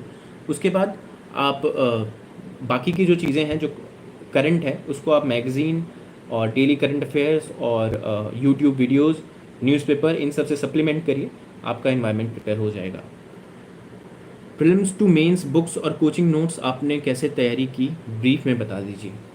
प्रीलिम्स टू मेंस बुक्स और कोचिंग नोट्स, मैं आपका क्वेश्चन समझ नहीं पाया. अगर आप ये पूछ रहे हैं कि मैंने प्रीलिम्स टू मेंस में कैसे तैयारी की, प्रीलिम्स से मेंस के बीच में, तो प्रीलिम्स से मेंस के बीच में मैंने सबसे पहले प्रीलिम्स के बाद मैंने 3-4 दिन का ब्रेक लिया, और उसके बाद मैं तैयारी में लग गया रिजल्ट आने से पहले. तो रिजल्ट का वेट मत कीजिए, आप मेंस की तैयारी कीजिए. डेफिनेटली सब आपको ये बोलते हैं, मैं भी आपको यही बोलूँगा. तो मैंने मेंस की तैयारी शुरू की, और सबसे पहले मेरा फोकस था उन सब्जेक्ट्स पे जो प्रीलिम्स में पिछले 3 महीनों में मिस हो गए थे. जैसे आप ऑप्शनल की तैयारी नहीं करते हैं प्रीलिम्स के दौरान, आप सोसाइटी हो गया, वर्ल्ड हिस्ट्री हो गई, और गवर्नेंस, एथिक्स बहुत इंपॉर्टेंट है. तो आप, मुझे लगता है एथिक्स और प्रीलिम्स के जस्ट बाद आप एथिक्स और ऑप्शनल, इनको उठाइए, इनके नोट्स उठाइए और उनको फटाक से रिवाइज कीजिए मैक्सिमम 15-20 दिनों में. और उसके बाद आप आंसर राइटिंग शुरू कीजिए, और बाकी के जीएस. उसके बाद आपकी जो मंथली जो मेंस 365 जैसे करंट अफेयर्स की मैगजीन्स होती हैं वो आने लगती हैं, तो उनसे आप करंट अफेयर्स को सप्लीमेंट कर सकते हैं अपने बाकी जीएस 1, 2, 3 के लिए, क्योंकि उनका स्टैटिक पोर्शन तो आपने ऑलरेडी प्रीलिम्स के लिए पढ़ लिया है. तो ये कीजिए, एथिक्स और ऑप्शनल सबसे पहले उठाइए. उसके बाद गवर्नेंस और सोसाइटी, ऐसी चीज़ें जहाँ पे गैप्स रहते हैं उनको फिल कीजिए. थोड़ा ऐसे के लिए देखिए क्या करना है. उसके बाद जब करंट अफेयर्स आए तो बाकी जीएस 1, 2, 3 को, स्टैटिक और करंट अफेयर्स को एक साथ कीजिए. तो ये रहेगा. 11th में अगर यूपीएससी क्रैक करने के लिए साइंस ले सकते हैं, आप कुछ भी लीजिए. 11th 12th में आपको जो पढ़ना है पढ़िए, कॉलेज में आपको जो पढ़ना है पढ़िए, कोई फ़र्क नहीं पड़ता है. I am not from a prestigious college and I have not extraordinary background like sports, extra curricular activities. आप तो मेरी ही बात कर रहे हैं. I am not from any prestigious college, I do not have any extraordinary और even ordinary achievements. Okay, so I mean I don't see any point there. So don't feel demotivated, don't feel that others are better than you because you're not from some prestigious college. UPSC is an exam where only your hard work, only your dedication matters and nothing else matters. Yes, if you are from a under less privileged background, then a few factors will affect your preparation. For example, आपके पास proper guidance नहीं होती, but यहाँ पे आपको थोड़ा smart work करना पड़ेगा, आपको इंटरनेट का जितना हो सके इस्तेमाल करना पड़ेगा, आपको यूपीएससी जो कम्युनिटी है उसकी हेल्प लेनी पड़ेगी। तो हाँ, जहाँ पे आप थोड़े से डिसएडवांटेज हैं उसको भी फिल किया जा सकता है, it's not an issue. Spelling mistake पर नंबर कटते हैं बहुत ही ठीक है, मैं आपका डाउट बता दूं, हाँ अगर ज़्यादा हैं और बेसिक सी गलतियां हैं, ऐसी चीज़ें जो आपने अंडरलाइन की हुई हैं और उसमें आपने स्पेलिंग मिस्टेक किया है, तो वो एग्जामिनर डेफिनेटली नोटिस करेगा और उसमें हो सकता है। लेकिन मुझे ये नहीं समझ आ रहा है कि आपको ये कंसर्न क्यों है। आप अगर ये मीन्स दे रहे हैं तो भी, और अगर नहीं भी दे रहे हैं तो आपके पास इनफ टाइम है, आप आराम से स्पेलिंग मिस्टेक्स पर वर्क कर सकते हैं। बाकी थोड़ी बहुत गलतियाँ मैटर नहीं करती हैं, अगर आपका कंटेंट अच्छा है तो स्पेलिंग मिस्टेक्स से आप लूज़ नहीं करेंगे ज़्यादा। ऑलरेडी कोचिंग कर रही हूँ, सुनीता जी का ही सवाल है कि फर्स्ट अटेम्प्ट क्लियर करने के लिए बताइए, और ऑलरेडी कोचिंग कर रही हैं। तो आप सुनीता जी, आप जो कोचिंग कर रही हैं उसको बहुत अच्छे से कीजिए, ठीक है। जो आप क्लासेस अटेंड कर रही हैं, आपने बहुत सारा पैसा लगाया है, make best use of it, okay. Attend the classes religiously, do not waste your time in class, okay, listen to the class very carefully, definitely the teachers are very good। वो जो नोट्स दे रहे हैं, वो जो assignment दे रहे हैं, उनको religiously कीजिए। सेल्फ स्टडी भी कीजिए। आप कोचिंग के साथ आपको कोशिश करनी है कि आप 3 से 4 घंटे रोज़ निकालिए। साथ में कोचिंग में ही आपको क्लासेस के दौरान आपको वो MCQs देते रहेंगे सॉल्व करने के लिए, और आपको वो डेली आंसर राइटिंग के लिए भी देते रहेंगे। अभी नहीं दे रहे तो थोड़े समय में देते रहेंगे, उनको भी आप रिलीजियसली कीजिए। 7 से 8 महीने बाद कोचिंग ख़त्म हो जाएगी, उसके बाद आप वो नोट्स को अच्छे से रिवाइज कीजिए और अपना जो सेल्फ स्टडी है और प्रीलिम्स की तैयारी है वो कीजिए। You will clear it in the first attempt itself. Case study क्या होता है? आपको एथिक्स के पेपर में कुछ केस स्टडीज़ दी जाती हैं, 6 केस स्टडीज़ होती हैं। वो आपको एक पर्टिकुलर सिचुएशन बताते हैं कि ये पूरा एक सिचुएशन है, और फिर उसमें से आपको 3-4 सवाल पूछेंगे कि इसमें आपकी क्या ओपिनियन है। फॉर एग्जाम्पल कि आप एक डिपार्टमेंट में हैं, आप एक सीरियस इन्वेस्टिगेशन लीड कर रहे हैं और आप जिसके खिलाफ एक्शन ले रहे हैं उसने आपको धमकी दी है कि अगर आप उसके खिलाफ जो कार्रवाई है उसको रोकते नहीं हैं तो वो अपनी विमेन कलीग्स से मिल करके आपके खिलाफ केस रजिस्टर कर देगा। तो आपसे पूछा जाएगा कि ऐसे में आप क्या करेंगे, ऑप्शंस बताइए आपके पास क्या हैं, आप क्या ऑप्शन चूज़ करेंगे, उसको क्यों चूज़ करेंगे, और ऐसी चीज़ें। तो ये होता है केस स्टडी जो एथिक्स के GS 4 के पेपर में आपसे पूछा जाता है। सर कॉलेज के साथ साथ कैसे प्रिपेयर करें? कॉलेज को एंजॉय कीजिए महेंद्र जी, सबसे ज़्यादा ज़रूरी है ये। और उसके साथ साथ अगर आप कॉलेज के साथ तैयारी करना चाहते हैं तो मैं आपको ये सजेस्ट करूँगा कि आप न्यूज़पेपर पढ़ना स्टार्ट कीजिए, ठीक है। न्यूज़पेपर रीडिंग की एक प्रॉपर हैबिट डालिए और कोशिश कीजिए कि न्यूज़पेपर में आप जो पढ़ रहे हैं और जो समझ नहीं आ रहा है उसको थोड़ा गूगल करें और यूट्यूब पे जाएं। बेसिकली आप ये चीज़ें करते रहें। यूट्यूब पे आप टॉपर्स की वीडियोस देखिए जैसे आप देख रहे हैं, ठीक है। तो आपको स्ट्रेटजीज़ के बारे में पता चलेगा। तो मुझे लगता है इतना कीजिए, न्यूज़पेपर पढ़िए, यूट्यूब पे जाके थोड़ी हेल्प लीजिए, जो चीज़ें समझ नहीं आ रही है उसको समझने की कोशिश कीजिए और गूगल कीजिए चीज़ों को। आपको कोई भी टॉपिक हो, कोई भी कन्फ्यूज़न हो, तो फॉर एग्जांपल से अफ़गानिस्तान अर्थक्वेक, आप इसके आगे UPSC लिख के सर्च करेंगे, अफ़गानिस्तान अर्थक्वेक UPSC करके गूगल करेंगे तो आपको बहुत सारी वेबसाइट्स मिल जाएंगी जहाँ पे उसके बारे में आपको डिटेल में मिल जाएगा चीज़ें। तो आप ये कर सकते हैं कॉलेज के दौरान। इसके अलावा आप जो कॉलेज की आपकी पढ़ाई है उसको अच्छे से कीजिए और अपनी कॉलेज लाइफ को एंजॉय कीजिए।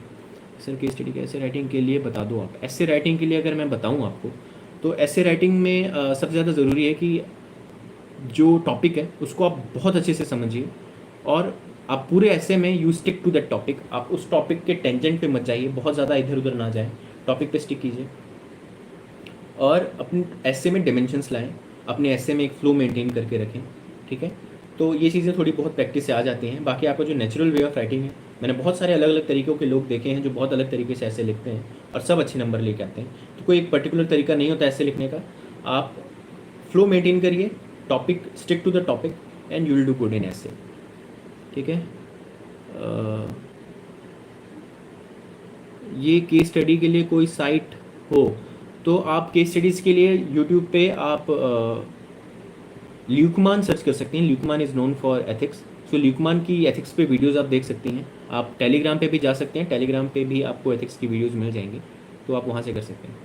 Sir beside this please tell about stress management and sir which brand of spectacle if you are wearing because eye strain होता है करंट अफेयर्स पढ़ने में। Okay, yeah so you have raised a very good question Neer. Yes, mental health, stress, all these things are very important. I believe any aspirant and every aspirant faces this at some point of time in their preparation. Okay, सो इसके लिए बहुत ज़रूरी है कि आप खुद पहले तो खुद से थोड़े एफर्ट्स डालें। वो एफर्ट्स क्या हैं? आप रोज़ सुबह उठ करके थोड़ी स्ट्रेचिंग कीजिए, थोड़ा सा मेडिटेशन कीजिए 10 से 15 मिनट। आप आधे घंटे इस चीज़ को रोज़ दे सकते हैं और ये बहुत ज़रूरी है। मैंने आगे पहले मेंशन नहीं किया, लेकिन मुझे लगता है ये आपकी स्ट्रेटजी का एक अहम हिस्सा होना चाहिए कि आप थोड़ा सा फिजिकल वर्कआउट कर रहे हैं। मैं अपने तैयारी के दौरान करता था रोज़, थोड़ी स्ट्रेचिंग, थोड़े प्राणायाम, थोड़ा सा मेडिटेशन, रोज़ मैं ये करता था, तो आप भी कीजिए। और बाकी स्ट्रेस मैनेजमेंट के लिए मैं ये कहूँगा कि अपने जो को एस्पिरेंट्स हैं उनसे बात करते रहिए, अपनी फैमिली से बात करते रहिए। आपका जो एक क्लोज सर्कल होना चाहिए यूपीएससी के दौरान, मुझे लगता है अकेले नहीं की जा सकती यूपीएससी, तो एक क्लोज सर्कल रखिए। अगर आपके बेस्ट फ्रेंड्स नहीं हैं तो आप कोचिंग जो मतलब कोचिंग में आपको लोग मिल जाएंगे जो सीरियस एस्पिरेंट्स हैं, या आपको ऐसे लोग मिल जाएंगे जो यूपीएससी की तैयारी कर रहे हैं बहुत सीरियसली, उनसे आप शेयर कर सकते हैं, वो लोग आपकी बात समझेंगे। तो और ये है, बाकी कॉन्फिडेंट रहिए। आप अगर रोज़ मेहनत कर रहे हैं कंसिस्टेंटली तो कोई आपका सिलेक्शन नहीं रोक सकता है। तो कॉन्फिडेंट रहिए और लोगों से बात करते रहिए, थोड़ी बहुत एक्सरसाइज और मेडिटेशन वगैरह करते रहिए। सर कॉलेज प्राइवेट से कर सकते हैं क्या? रेगुलर नहीं जा पा रहे हैं? आप कैसे भी कॉलेज कीजिए, बस आप ग्रेजुएट होने चाहिए। Please share your optional strategy. Prateek, optional का स्कोप बहुत ज़्यादा हो जाएगा अगर मैं यहाँ पे शेयर करने लगा तो, बट ऑप्शनल के लिए मैं कुछ एक बेसिक चीज़ें बता दूँ आपको कि मैंने कोचिंग ली थी ऑप्शनल की, तो मैंने वो नोट्स बहुत रिलीजियसली फॉलो किए। उसके बाद उनके 1-2-3 रिविजन्स के बाद मैंने अपने शॉर्ट नोट्स बनाए उनमें से, और मैंने ये देखा कि प्रीवियस ईयर क्वेश्चंस क्या हैं। मैंने प्रीवियस ईयर क्वेश्चंस को बहुत बार देखा, और उसमें जो गैप्स मुझे मिल रहे थे कि मेरे नोट्स में ये क्वेश्चंस नहीं हैं, मैं उनको अपने नोट्स में ऐड करता जा रहा था।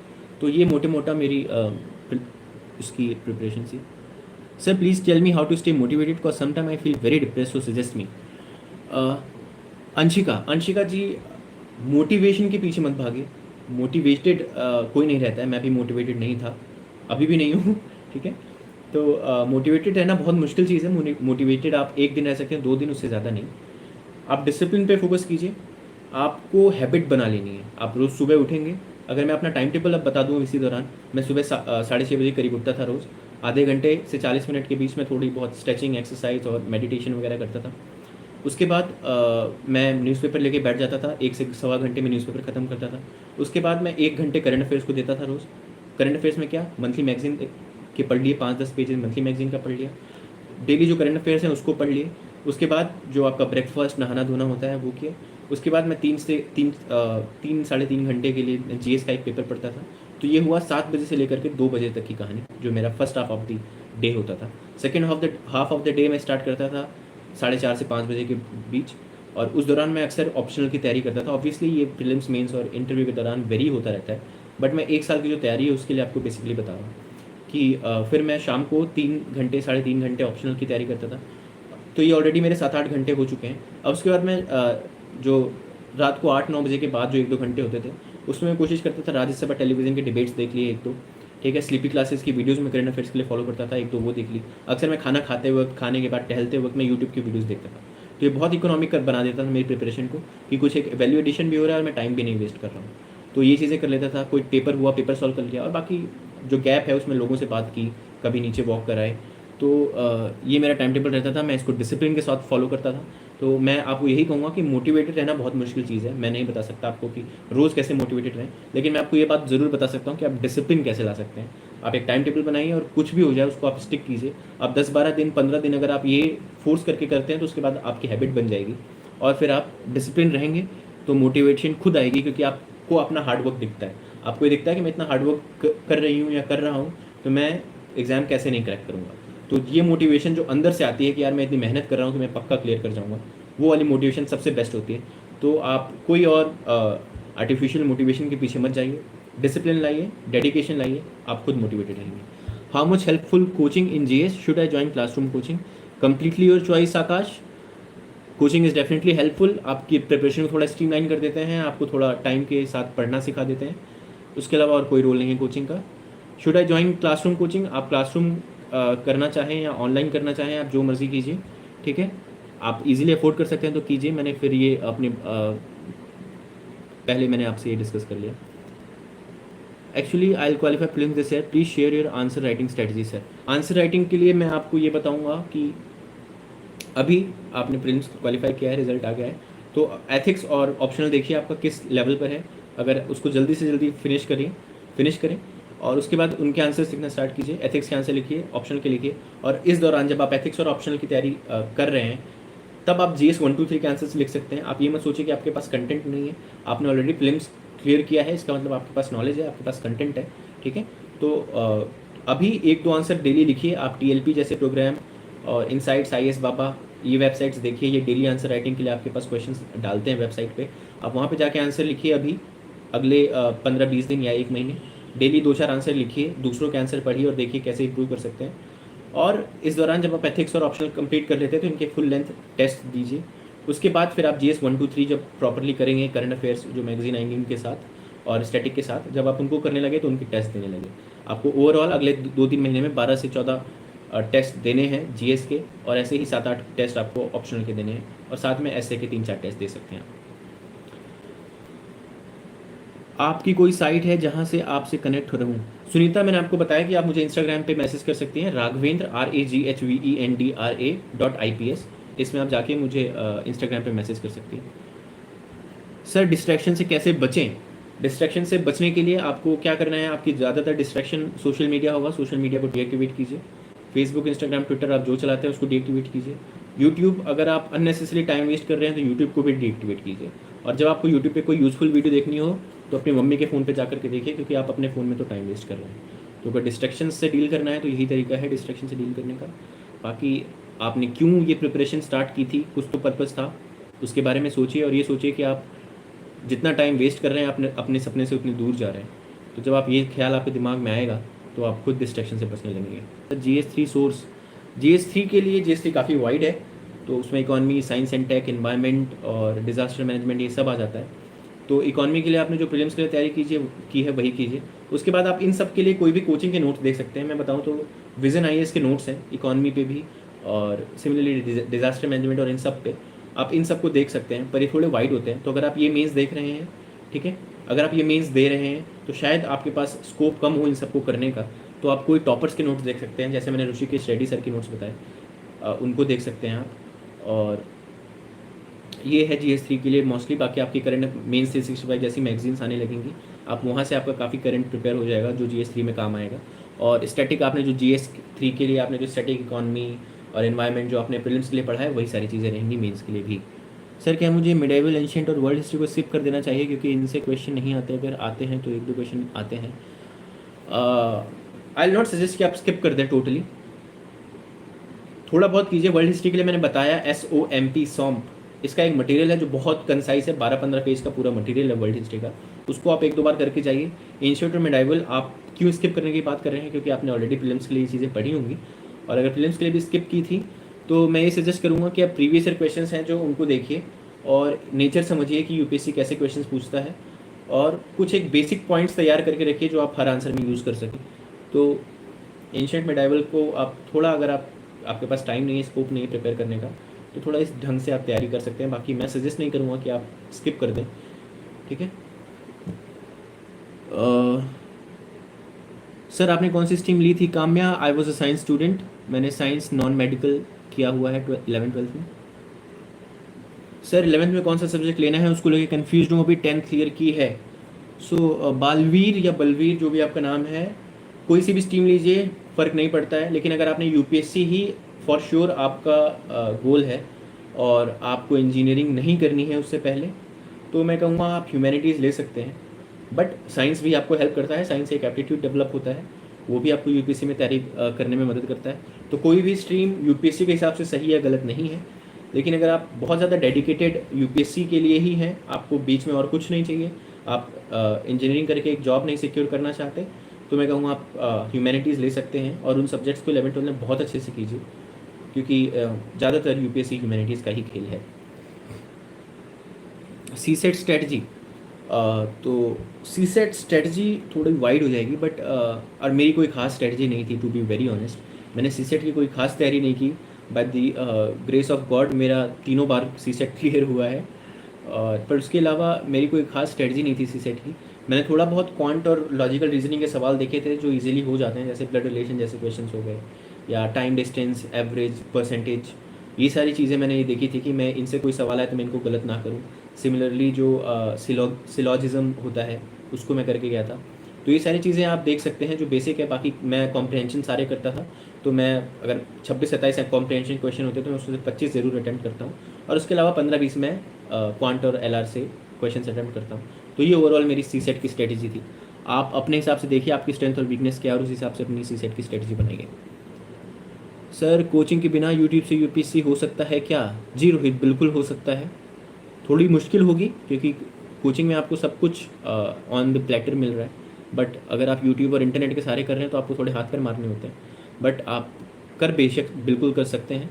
आप टेलीग्राम पे जाइए, जो चैनल्स हैं उनको ज्वाइन कीजिए, लोगों से गाइडेंस लीजिए, पर आप अननेसेसरीली टेलीग्राम पे भी आप फालतू की टाइम पास ना करें।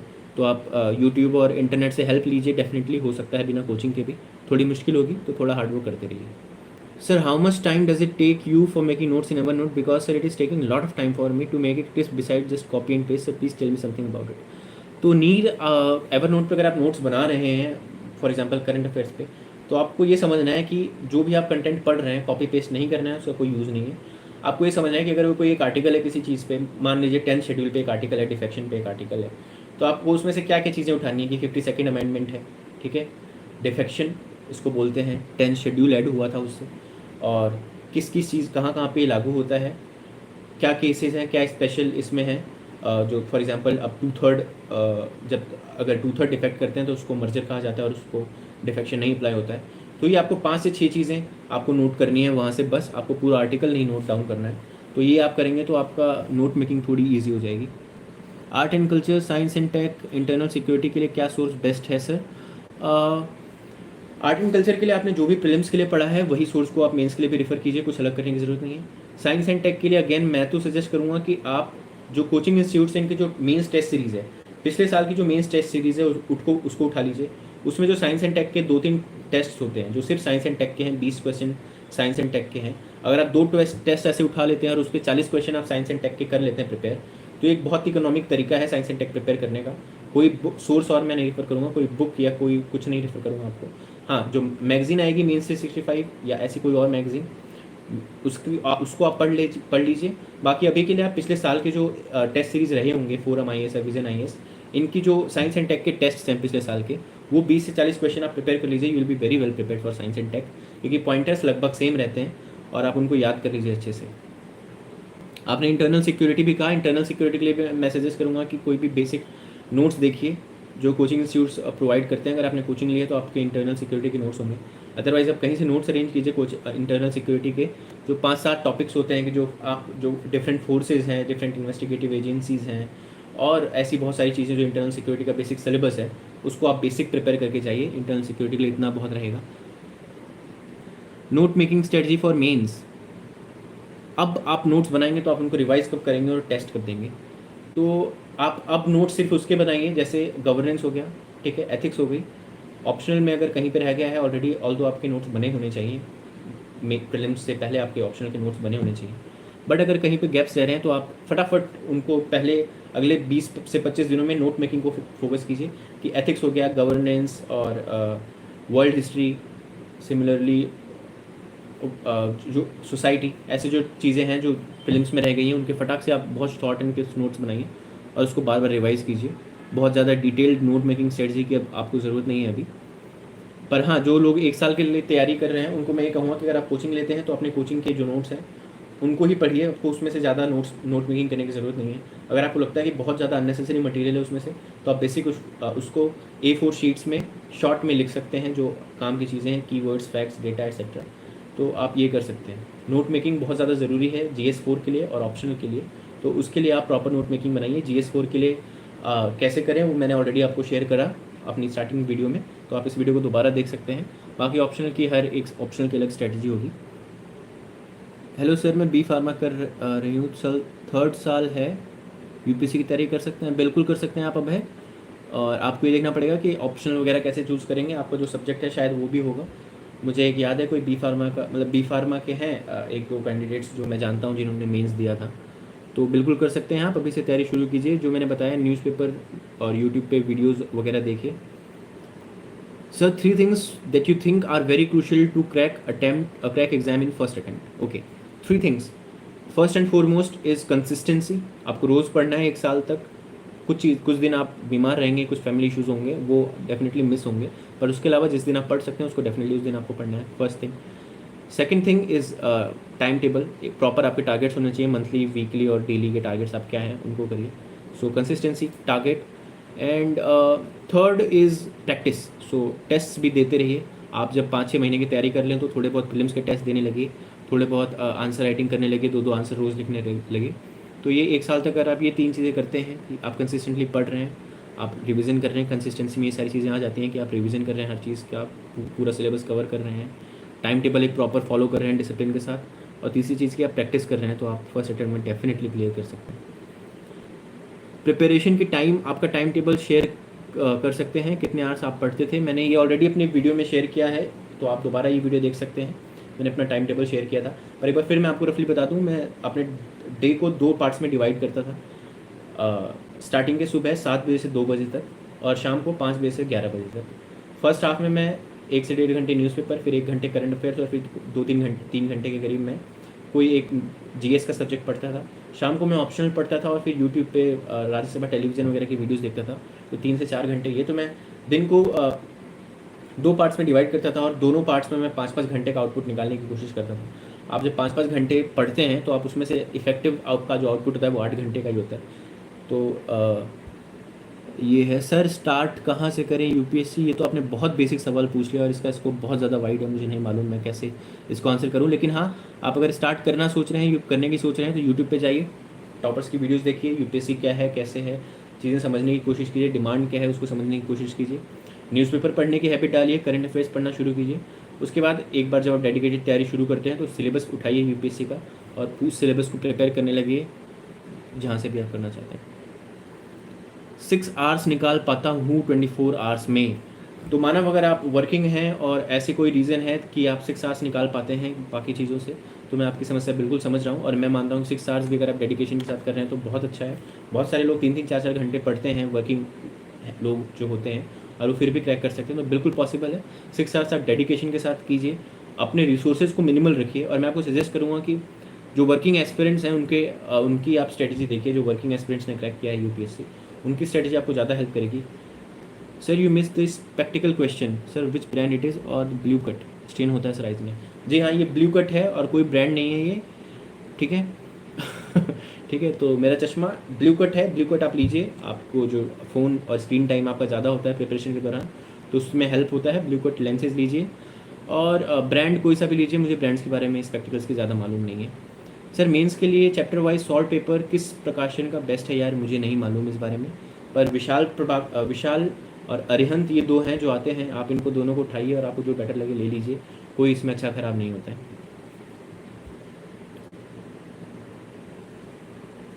गैप आने पर कैसे वापस करें सर? अगर आपकी प्रिपरेशन में गैप आ रहा है तो आपको दोबारा से डिसिप्लिन लाने की ज़रूरत है, और इस बार कोशिश करें कि गैप दोबारा ना आए। बट अगर गैप आ चुका है, आई डोंट नो आप किस गैप की बात कर रहे हैं, कुछ दिन या कुछ महीने या कुछ साल की बात कर रहे हैं, बट अगर गैप आ गया है तो दोबारा से उठाइए। आपका जो आपको पसंद है, जो सब्जेक्ट आप आसानी से कर लेते हैं, उसको उठाइए, क्योंकि गैप जब आता है तो उसके बाद तैयारी शुरू करने में दोबारा थोड़ी सी इनर्शिया होती है। तो जो आपका पसंदीदा सब्जेक्ट है उसको उठाइए और उसको डिसिप्लिन के साथ कीजिए। 3-4 दिन आप जब उसको करेंगे तो थोड़ी और पढ़ने की हिम्मत आ जाएगी। करंट अफेयर्स पढ़ते रहिए, और गैप आ जाए तो यूट्यूब वीडियोस देखिए, इसी सब्जेक्ट के लेक्चर्स देखिए, और वो लेक्चर्स देखेंगे आप तो थोड़ा बहुत आप, क्योंकि थोड़ा वो एक्टिव फॉर्म ऑफ लर्निंग होता है, तो जब आपको कोई पढ़ा रहा है तो ज़्यादा ईजी होता है कॉन्सेंट्रेट करना, तो वो कीजिए। गैप आने पर आप इसको ऐसे बैक ऑन ट्रैक कर सकते हैं। Sir how to enhance answer writing quality? Okay Anshika, so how to enhance quality, you have to enhance quality by making the use of diagrams and maps. okay, so geography question में या international relations, internal security के questions में आपको कोशिश करना है कि आप एक मैप ड्रॉ करें। आपको हर आंसर को सब्सटेंशिएट करना है आपको फैक्ट्स, फिगर्स, रिपोर्ट्स से। आप विमेन इश्यूज़ पे कोई क्वेश्चन है, फॉर एग्जांपल से विमेन लिटरेसी पे कोई क्वेश्चन है, या विमेन लेबर फोर्स पार्टिसिपेशन पे कोई क्वेश्चन है, तो आपको उसमें लेबर फोर्स पार्टिसिपेशन रेट क्या है, कोई जो लेबर ब्यूरो है उसकी रिपोर्ट हो, ठीक है, इंटरनेशनल लेबर ऑर्गेनाइजेशन की कोई रिपोर्ट हो, उसको अपने आंसर में कोट करना है। आपको कोई न्यूज़पेपर में आप कोई केस स्टडीज़ अगर देखते हैं किसी कंट्री की, जहाँ पे जैसे फॉर एग्जांपल बांग्लादेश ने जैसे अपने वेमेन लेबर फोर्स को यूटिलाइज़ किया है, आप उसको मेंशन करें। तो ये सारी चीज़ें आपके आंसर को जनरल से थोड़ा हट के बनाती हैं। और इससे आप जो आपने पूछा कि इन्हांस कैसे करें, तो make use of facts, diagrams, figures and definitely case studies, examples, इन चीज़ों के करें। बेसिक डेफिनेशन और इंट्रोडक्शन, बॉडी और कंक्लूजन का जो पैटर्न है उसको अच्छे से समझिए। सर न्यूज़पेपर स्टार्ट ज़्यादा टाइम लगता है सर, क्या इसकी जगह पर कोचिंग के मैगज़ीन पढ़ सकते हैं? दीपशिखा नहीं, मैं आपको फिर सजेस्ट करूँगा न्यूज़पेपर को आप छोड़िए मत। न्यूज़पेपर, क्योंकि न्यूज़पेपर यूपीएससी के एक वैल्यूएबल, एक डिज़र्विंग कैंडिडेट बनाने में आपको हेल्प करता है। तो आपको न्यूज़पेपर पढ़ना है, आपको उससे चीज़ें समझनी है। टाइम वेस्ट ना करिए न्यूज़पेपर पढ़ने में, अननेसेसरी न्यूज़ ना पढ़ें। बेशक सिर्फ जो पॉलिटिकल न्यूज़ है, अभी महाराष्ट्र में क्या हो रहा है, वो आपको यूपीएससी रिलेटेड नहीं है, ठीक है। उसमें रोज़ नई डेवलपमेंट्स आ रही हैं, कौन वहाँ गया, कौन वहाँ गया, ये सारी चीज़ें आपको यूपीएससी के लिए इंपॉर्टेंट नहीं है। हाँ, अगर आप वहाँ पे डिफेक्शन पे कोई न्यूज़ आती है या कोलिशन गवर्नमेंट पे कोई आर्टिकल आता है, तो ये चीज़ें आपको यूपीएससी के लिए हैं इस न्यूज़ में से। तो आपको ये समझना बहुत ज़रूरी है कि इंपॉर्टेंट क्या है, और इंपॉर्टेंट आएगा यूपीएससी के प्रीवियस ईयर क्वेश्चंस देख करके, यूपीएससी के सिलेबस देख करके आपको समझ आएगा कि इंपॉर्टेंट क्या है। तो न्यूज़पेपर ज़रूर पढ़िए, मैं सबको ये सजेस्ट करूँगा, बट कम टाइम दीजिए उसको। What is basic difference between the knowledge that you get from studying standard books versus study material provided by coaching? Basic difference कोई नहीं है। Coaching material is more concise. Coaching material उन जो आप basic book पढ़ते हैं, उस basic book के भी जो कंटेंट है उसको पर्टिकुलर मतलब फर्दर रिफाइन करके और वो मटेरियल कंबाइन करते हैं। तो मुझे लगता है अगर किसी एक रेप्यूटेड कोचिंग इंस्टीट्यूट के आप नोट्स उठाते हैं तो वो भी बहुत अच्छा है। बाकी आप बेसिक बुक भी कर सकते हैं, कोई डिफरेंस नहीं है। सर मैं आर्मी में हूँ, टाइम 5 से 6 आवर्स दे पाता हूँ, क्या कर सकता हूँ? इस बार प्री दिया था, हुआ नहीं sir. Manav ji, first of all salute you are in the army already. So 5 से 6 घंटे अगर आप दे पा रहे हैं तो बहुत अच्छा है। वो प्रीलिम्स आपका नहीं हुआ, मैं समझ सकता हूँ। तो पहले तो सबसे पहले आप एनालाइज़ कीजिए कि कहाँ कमी रह गई। आप आंसर कीज उठाइए और आप ये देखिए कि 3-4 आंसर की से मैच करिए और ये देखिए कि कौन से आंसर्स आपके गलत है। और सबसे पहले ये समझने की कोशिश कीजिए कि क्या वो क्वेश्चंस बेसिक मटेरियल से सॉल्व हो सकते थे या वो एलिमिनेशन के थे। अगर ये 2 चीज़ें हैं और वो नहीं हुए, तो अगर पहली बात कि अगर वो बेसिक मटेरियल से थे और फिर भी वो गलत हो गए, तो समहाउ आपके रिवीजन में कमी है। तो आपको वो सब्जेक्ट, वो टॉपिक अच्छे से रिवाइज़ करना है और उसके साथ साथ बाकी सारी चीज़ें भी बहुत अच्छे से रिवाइज़ करनी है। सेकंड, अगर वो एलिमिनेशन का खेल था, वो एक स्मार्ट वर्क के साथ वो आंसर लाना था, और अगर फिर नहीं हुआ तो आपको प्रैक्टिस की कमी है। आप यूपीएससी के प्रीवियस ईयर क्वेश्चन अच्छे से देखिए, बहुत सारे टेस्ट सॉल्व कीजिए और वो जो पेपर सॉल्विंग एप्टीट्यूड है उसको डेवलप कीजिए। तो ये इनसे आप एनालाइज़ कीजिए कि आप कहाँ कहाँ गलत रह रहे हैं। सर आपने कोचिंग कहाँ से लिया था? I would not want to mention that Jaya. आप कोई भी कोचिंग लीजिए, सारी कोचिंग मुझे लगता है ठीक ठाक है। सारा काम, सारा खेल उसका होता है, आपके हार्डवर्क का होता है। और फिर मैंने जीएस के लिए कोई कोचिंग नहीं ली थी, मैंने सिर्फ ऑप्शनल के लिए ली थी। सर मैं अभी थोड़ी थोड़ी आंसर राइटिंग प्रैक्टिस कर रहा हूँ एंड सर मैं सेल्फ स्टडी के थ्रू प्रिपरेशन कर रहा हूँ। तो मुझे प्रॉब्लम आ रही है कि सर मैं अपने आंसर किससे चेक करवाऊँ।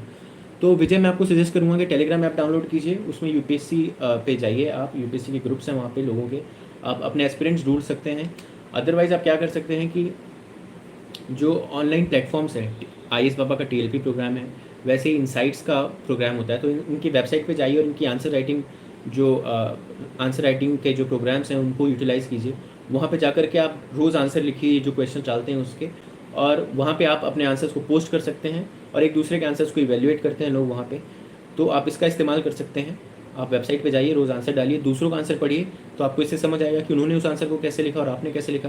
साथ ही में वो आपके आंसर को पढ़ेंगे, उस पर फीडबैक देंगे, तो उससे आपकी हेल्प हो जाएगी। तो डेली आंसर राइटिंग के लिए आप ये चीज़ कर सकते हैं। सर मेरा ग्रेजुएशन हो गया है सर, पर मेरी एज अभी 18 है sir.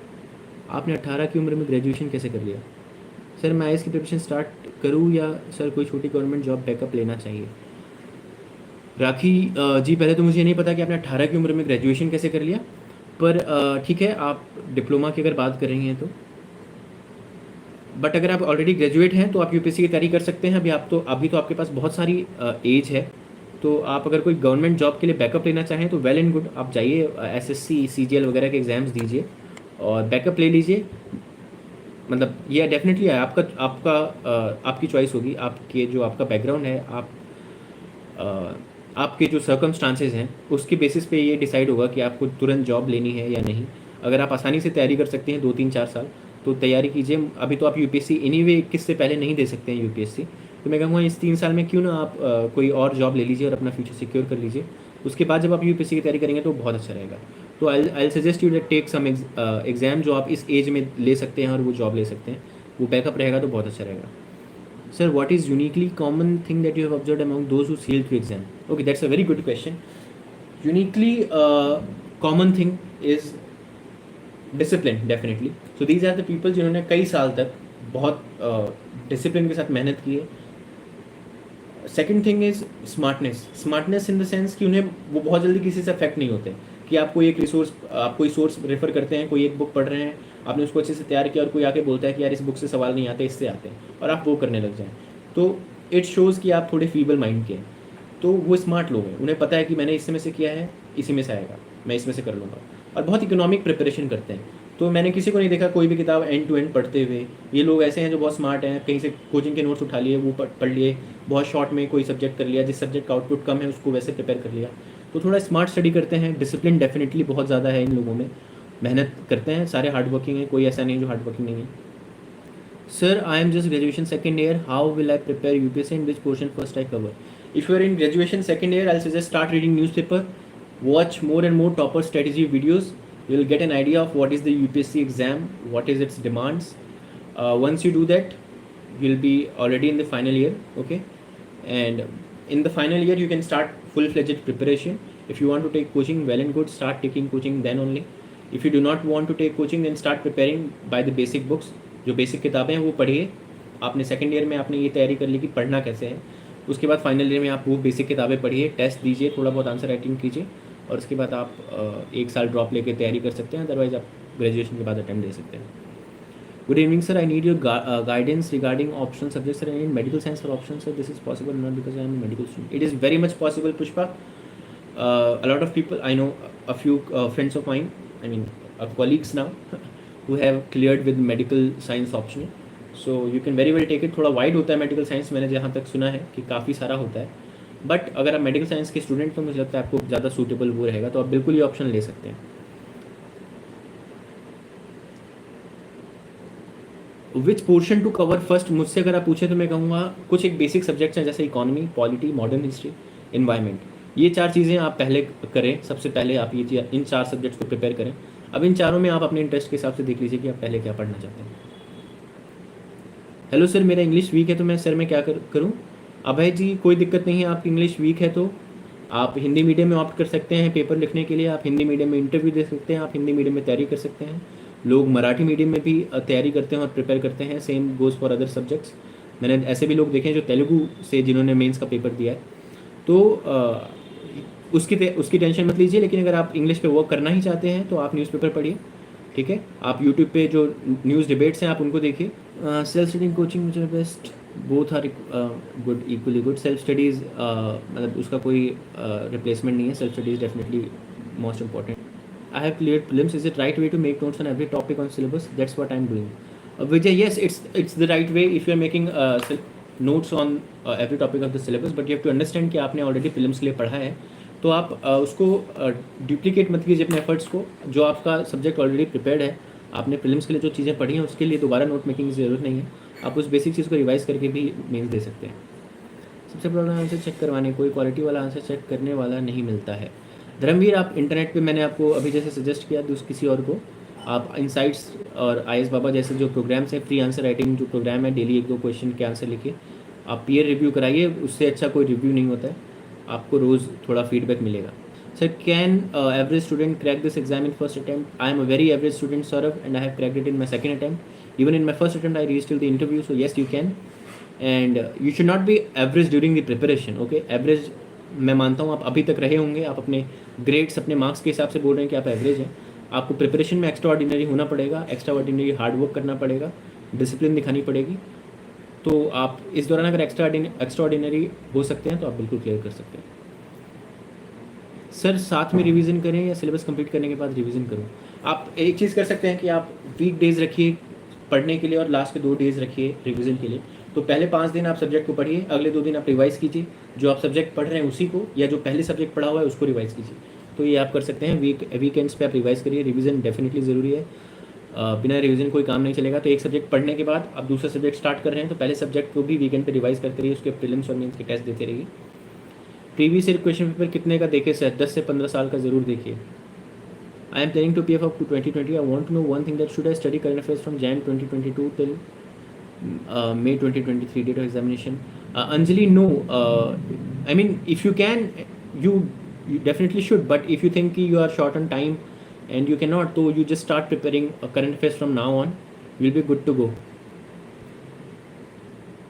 Can English medium student एक हिंदी लिटरेचर राष्ट्रीय सब्जेक्ट? कुछ भी लीजिए, आपको यूपीएससी में उससे कोई फ़र्क नहीं पड़ता है आपका बैकग्राउंड क्या रहा है। आप कोई भी ऑप्शन चूज़ कर सकते हैं, पूरी आपको स्वतंत्रता है उसमें।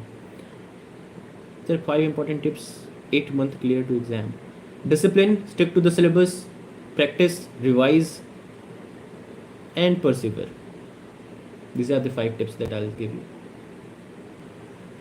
अब्दुल का सवाल है, सर मैं नया हूँ, दिल्ली में कोचिंग के लिए आया हूँ, प्रेशर में हूँ, मन नहीं लग रहा है। प्रेशर मत लीजिए अब्दुल, अभी आपको इन्जॉय करना है। आप अगर अभी आपने कोचिंग स्टार्ट की है, कोचिंग लीजिए, कोचिंग में जो पढ़ाया जा रहा है उसको अच्छे से समझिए, घर जा करके उसको एक बार फिर से पढ़ने की कोशिश कीजिए जो आज आपने कोचिंग में पढ़ा है, ठीक है। अभी आपको कोई भी प्रेशर लेने की ज़रूरत नहीं है। जो लोग हैं सब आपके ही लेवल के हैं। मैंने भी जब तैयारी की थी तो मैं भी उस भीड़ का एक हिस्सा था। आप भी आज उस तरीके से हैं, हर एक टॉपर आपके बीच में है, ठीक है। तो आपको प्रेशर लेने की कोई ज़रूरत नहीं है। आत्मविश्वास रखिए। कोचिंग कर रहे हैं आप, इसका मतलब आप 2023 में अटेम्प्ट देंगे। आपके पास 1 साल है। खुद से वादा कीजिए कि आप जी तोड़ मेहनत करेंगे डेडिकेशन के साथ। उसके बाद मुझे नहीं लगता कि कोई भी आपको रोक सकता है एग्ज़ाम क्वालिफाई करने से। तो प्रेशर मत लीजिए।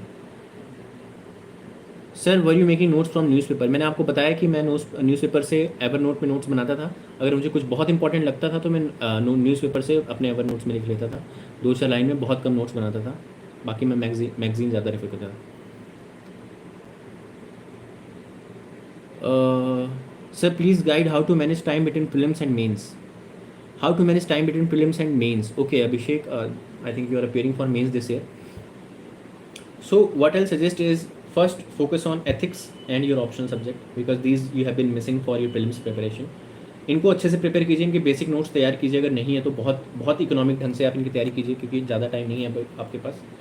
और उसके साथ साथ आप क्या कर सकते हैं, थोड़ी बहुत आंसर राइटिंग स्टार्ट कर सकते हैं। तो आपने GS 1 2 3 आपने ऑलरेडी पढ़ा है तो टेस्ट कीजिए खुद को, प्रीलिम्स के लिए पढ़ा है, उसके आंसर डेली अटैम्प्ट करना शुरू कीजिए। आप अभी अगले 1 महीने तक क्या कर सकते हैं कि ऑप्शन को एकदम अच्छे से आप 2 रिवीजन के साथ खत्म करें। आप GS 4 और साथ में GS 1 और 2 के या 3 के जो इंटरनल सिक्योरिटी GS 3 में जैसे हो गया, डिजास्टर मैनेजमेंट हो गया, ये जो चीज़ें आपकी प्रीलिम्स में नहीं थी, जो मिस कर रही थी, उनको आप अच्छे से तैयार कीजिए, उनको नोट्स बनाइए या जो भी करना है आपको वो कीजिए और इनके थोड़े बहुत आंसर लिखते रहिए।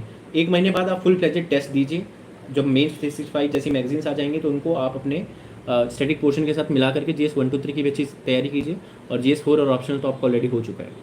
तो मैं यही सजेस्ट करूँगा कि रोज़ अभी 1-2 आंसर लिखिए, 3-4 घंटे आप अपने GS 4 को दीजिए या जो भी सब्जेक्ट आप चूज़ करते हैं। शाम के 3-4 घंटे आप अपने ऑप्शनल को दीजिए और फिर 1-2 घंटे फिर से आप टॉपर्स के answer copies, previous year questions ये देखने में निकाल सकते हैं। प्रीवियस ईयर क्वेश्चंस भी बहुत ज़रूरी होते हैं, उनको देखते रहिएगा। How to deal with critics of surroundings during preparation? Sir ध्यान मत दीजिए नीलम जी, क्रिटिक्स कुछ भी कहेंगे, क्रिटिक्स बहुत कुछ कहेंगे और उन पे आपको ध्यान नहीं देना है। ऐसे लोगों से दूरी बना के रखिए, उनसे बात मत करिए। उनको बोल दीजिए कि भाई मुझसे मत बात किया करो तुम प्रिपरेशन के बारे में, और जितना हो सके उनसे दूर रहिए, अपनी तैयारी पे फोकस कीजिए और इसको एक एज अ मोटिवेशन लीजिए कि इन क्रिटिक्स को चुप कराना है आपको। सर IAS के लिए कितनी रैंक आनी चाहिए? ये हर साल दिव्यांशी डिफर करता है depending on vacancies and candidates, but still for general it is around 75 to 80 और फिर कैटेगरी वाइज डिपेंड करता है। Sir I am going through GK today for the current affairs, please tell me that it should be study in detail in depth of the news. Anjali मैंने कभी GK today नहीं पढ़ा है तो मुझे नहीं मालूम। मैं इनसाइट्स और दृष्टि पढ़ता था, मतलब जो करंट में है उसको गूगल करके दृष्टि पे पढ़ लेता था या इनसाइट्स के डेली करंट अफेयर्स पढ़ लेता था।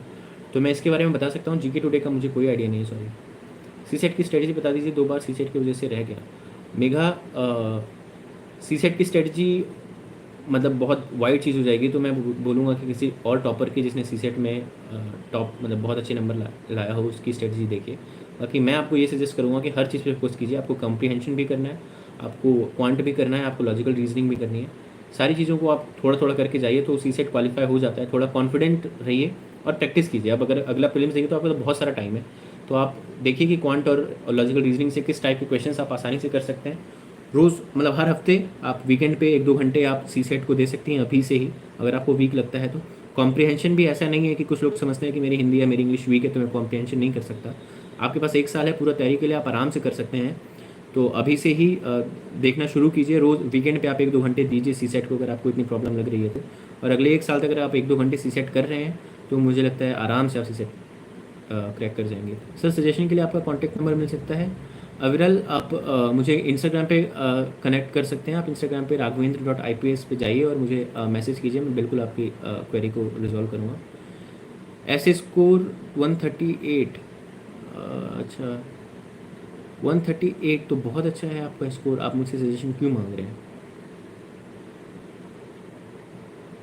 विस्की पटेल आप अगर 138 ले आए तो मुझे नहीं पता आप यहाँ पे क्या कर रहे हैं, आप ऑलरेडी बहुत अच्छा कर रहे हैं।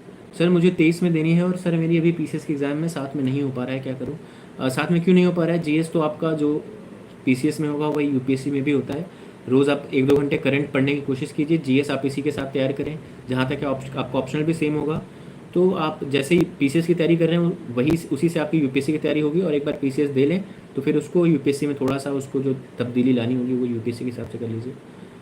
बहुत ज़्यादा टाइम हो गया, पर आपके कमेंट्स नहीं रुक रहे हैं, बहुत सारे सवाल हैं एंड आई डोंट नो मैं कैसे सारे एड्रेस करूं।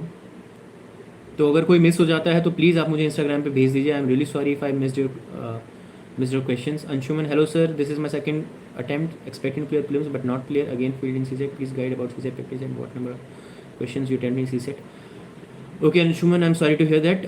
सी सेट में अगर आप बार बार फेल हो रहे हैं तो मैं फिर यही कहूँगा कि आप अगले 1 साल तक रोज़ 1-2 घंटे सी सेट को दीजिए और हर एक पार्ट करने की कोशिश कीजिए, क्वांट, एलआर और कॉम्प्रिहेंशन। और हाउ मेनी क्वेश्चन अटैम्प्ट, मुझे लगता है 80 में से आपको 50 से 55 के बीच का रेंज जो होता है वो सेफ होता है, इससे ज़्यादा मत जाइए। आप 45 से 55 के बीच का जो रेंज है उसमें आप जहाँ पे भी कंफर्टेबल हो उतने क्वेश्चन अटैम्प्ट कर सकते हैं सी सेट में। Is it possible to clear next year if I am starting from July? Neelima, it's very very much possible, so no doubt about that. आप अभी से अच्छे से डेडिकेशन के साथ प्रिपेयर कीजिए, आराम से हो जाएगा अगले साल। सर प्रीलिम्स से अनप्रिडिक्टेबल जितना पढ़ें फिर भी लगता है कि ये क्वेश्चन कहीं फिर नहीं देखा है। That is true Sagnik, that is true, UPSC is unpredictable. I mean prelims खास करके जो क्वेश्चंस होते हैं वो किसी बेसिक सोर्स से नहीं होते हैं। मैंने 3 बार क्लियर किया है बट मुझे भी वो क्वेश्चन देख के लगता है कि ये तो कहीं नहीं देखा था। बट क्या करें, आपकी जो बेसिक बुक्स हैं उसको बहुत अच्छे से तैयार करके जाएँ, बहुत बहुत अच्छे से तैयार करके जाएँ और कोशिश कीजिए कि जो प्रीवियस ईयर क्वेश्चंस हैं उनको बहुत अच्छे से करें यूपीएससी के, उससे आपको जो ये क्वेश्चंस हैं जिनको कभी नहीं देखा उनमें एलिमिनेशन इस्तेमाल करने की आपको एक आइडिया मिल जाएगा। तो ये चीज़ें कर सकते हैं, बाकी प्रैक्टिस कीजिए बहुत सारे टेस्ट की और प्रीवियस ईयर क्वेश्चंस की। Thank you so much for guidance, my finally doubt is clear. Thank you Pushpa, I am glad I could clear your doubt. दृष्टि की वेबसाइट से करंट नोट करें या नहीं? दृष्टि की वेबसाइट बहुत अच्छी है करंट के लिए, आप बिल्कुल उसको रेफर कर सकते हैं। उसमें से नोट्स बनाने की ज़रूरत नहीं है, अगर आप कॉपी पेस्ट थोड़ा बहुत इंपॉर्टेंट चीज़ें नोट बना के अपने एवर नोट वगैरह में बना सके तो ज़्यादा बेटर रहेगा। सर भैया कितने साल की तैयारी में यूपीएससी निकल जाएगा? 1 साल की तैयारी काफ़ी होती है यूपीएससी निकालने के लिए, तो 1 साल डेडिकेशन के साथ तैयारी कीजिए। सर बजट और सर्वे कौन से ईयर का पढ़ना है? जिस साल आप प्रीलिम्स दे रहे हैं उससे 1 साल पहले का पढ़ना है, मतलब आपके प्रीलिम्स जून में होता है उससे पहले जो फरवरी में आया है बजट और इकोनॉमिक सर्वे उसको पढ़ के जाइए। भैया मेरा आंसर दीजिए। राना जी आपका क्या सवाल है? भैया कितना साल की तैयारी? अच्छा आपने यही सवाल पूछा था तो मैंने इसको आंसर कर दिया। 1 साल की तैयारी बहुत होती है यूपीएससी क्रैक करने के लिए। सर एक प्रश्न, आप बैंक में 10 लाख का एफडी है तो क्या वो ईडब्ल्यू सर्टिफिकेट बना सकता है?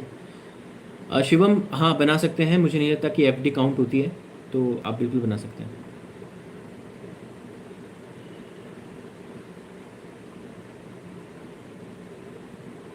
सर आपको कौन सा पोस्ट मिला? मुझे जहाँ तक उम्मीद है कि आईपीएस मिलेगा मुझे इस साल।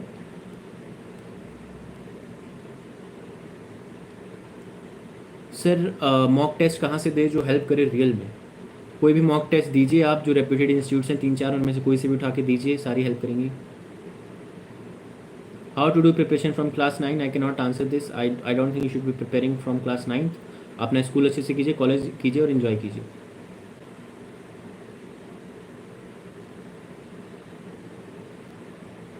सर GS2 का मटेरियल क्या यूज़ किया सर, एंड लक्ष्मीकांत कहाँ तक हेल्प करेगा? लक्ष्मीकांत आपको प्रीलिम्स के लिए मोर देन इनफ है, लक्ष्मीकांत से ज़्यादा कुछ करने की ज़रूरत नहीं है। मेंस के लिए आप ऋषिकेश रेड्डी सर के नोट्स देख सकते हैं, उन्होंने GS2 के अच्छे नोट्स बनाए हैं क्वालिटी के, तो आप मेंस के लिए अपने लक्ष्मीकांत के अलावा ये देख लीजिए, बाकी आपको लक्ष्मीकांत भी रिवाइज करके जाना है मेंस में भी। और ऋषिकेश रेड्डी सर के नोट्स आपको GS2 की फर्दर प्रिपरेशन मेंस के पर्सपेक्टिव से उसमें आपको हेल्प करेगा। Tamil Nadu board book is best और NCERT कोई सी भी कीजिए, सब अच्छी हैं, जो भी करें अच्छे से करें। तमिलनाडु बुक्स ज़्यादा प्रेफर्ड होती है एंशियंट मेडावल वगैरह के लिए, तो आप वो कर सकते हैं।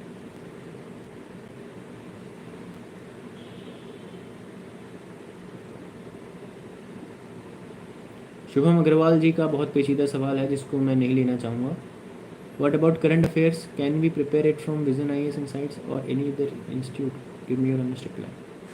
करंट अफेयर्स न्यूज़पेपर और करंट अफेयर्स मैगजीन कोई से भी लीजिए, डेली करंट अफेयर्स आप पढ़ सकते हैं इनसाइट से, डेफिनेटली इतना काफ़ी रहेगा करंट अफेयर्स के लिए।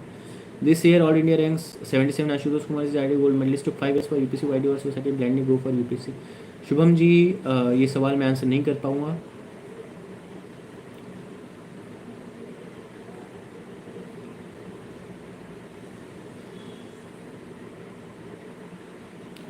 कोचिंग के साथ रिवीजन कैसे करें एंड रिवीजन स्ट्रेटजी क्या हो कि क्योंकि टाइम ही नहीं मिलता, रिवीजन का सारा टाइम क्लास में चला जाता है। सो ईशा आई विल सजेस्ट कि कोचिंग आपकी वीकेंड पे ऑफ रहती होगी जहाँ तक है, तो वीकेंड को रिवीजन के लिए दीजिए। और साथ में आपको जो क्लास में पढ़ाया जा रहा है रोज़ उसको वापस आकर के एक बार देखिए, या आप जब कोचिंग जा रहे हैं रास्ते में, आप बस गाड़ी से जा रहे हैं तो आप रास्ते में थोड़ा सा एक बार जो कल पढ़ाया था उसको एक बार गो थ्रू कर लीजिए। आप लाइन में वेट कर रहे हैं या टीचर का वेट कर रहे हैं तो आप थोड़ी देर उस नोट्स को कर लीजिए। तो रिवीजन साथ के साथ करते जाइए, आपको जो पढ़ाया जा रहा है उसको साथ साथ रिवाइज़ करते जाइए। जो आपको असाइनमेंट दिए जा रहे हैं उनको असाइनमेंट को सॉल्व करेंगे तो फिर से वो हो जाएगा। तो इस तरीके से रिवाइज़ किया जा सकता है। बाकी वीकेंड्स पे आप रिवीजन के लिए दे सकते हैं वीकेंड्स को।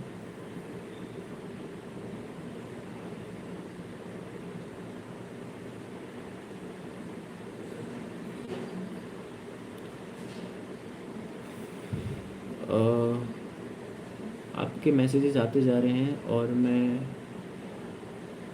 सो I stop this here. Thank you so much everyone.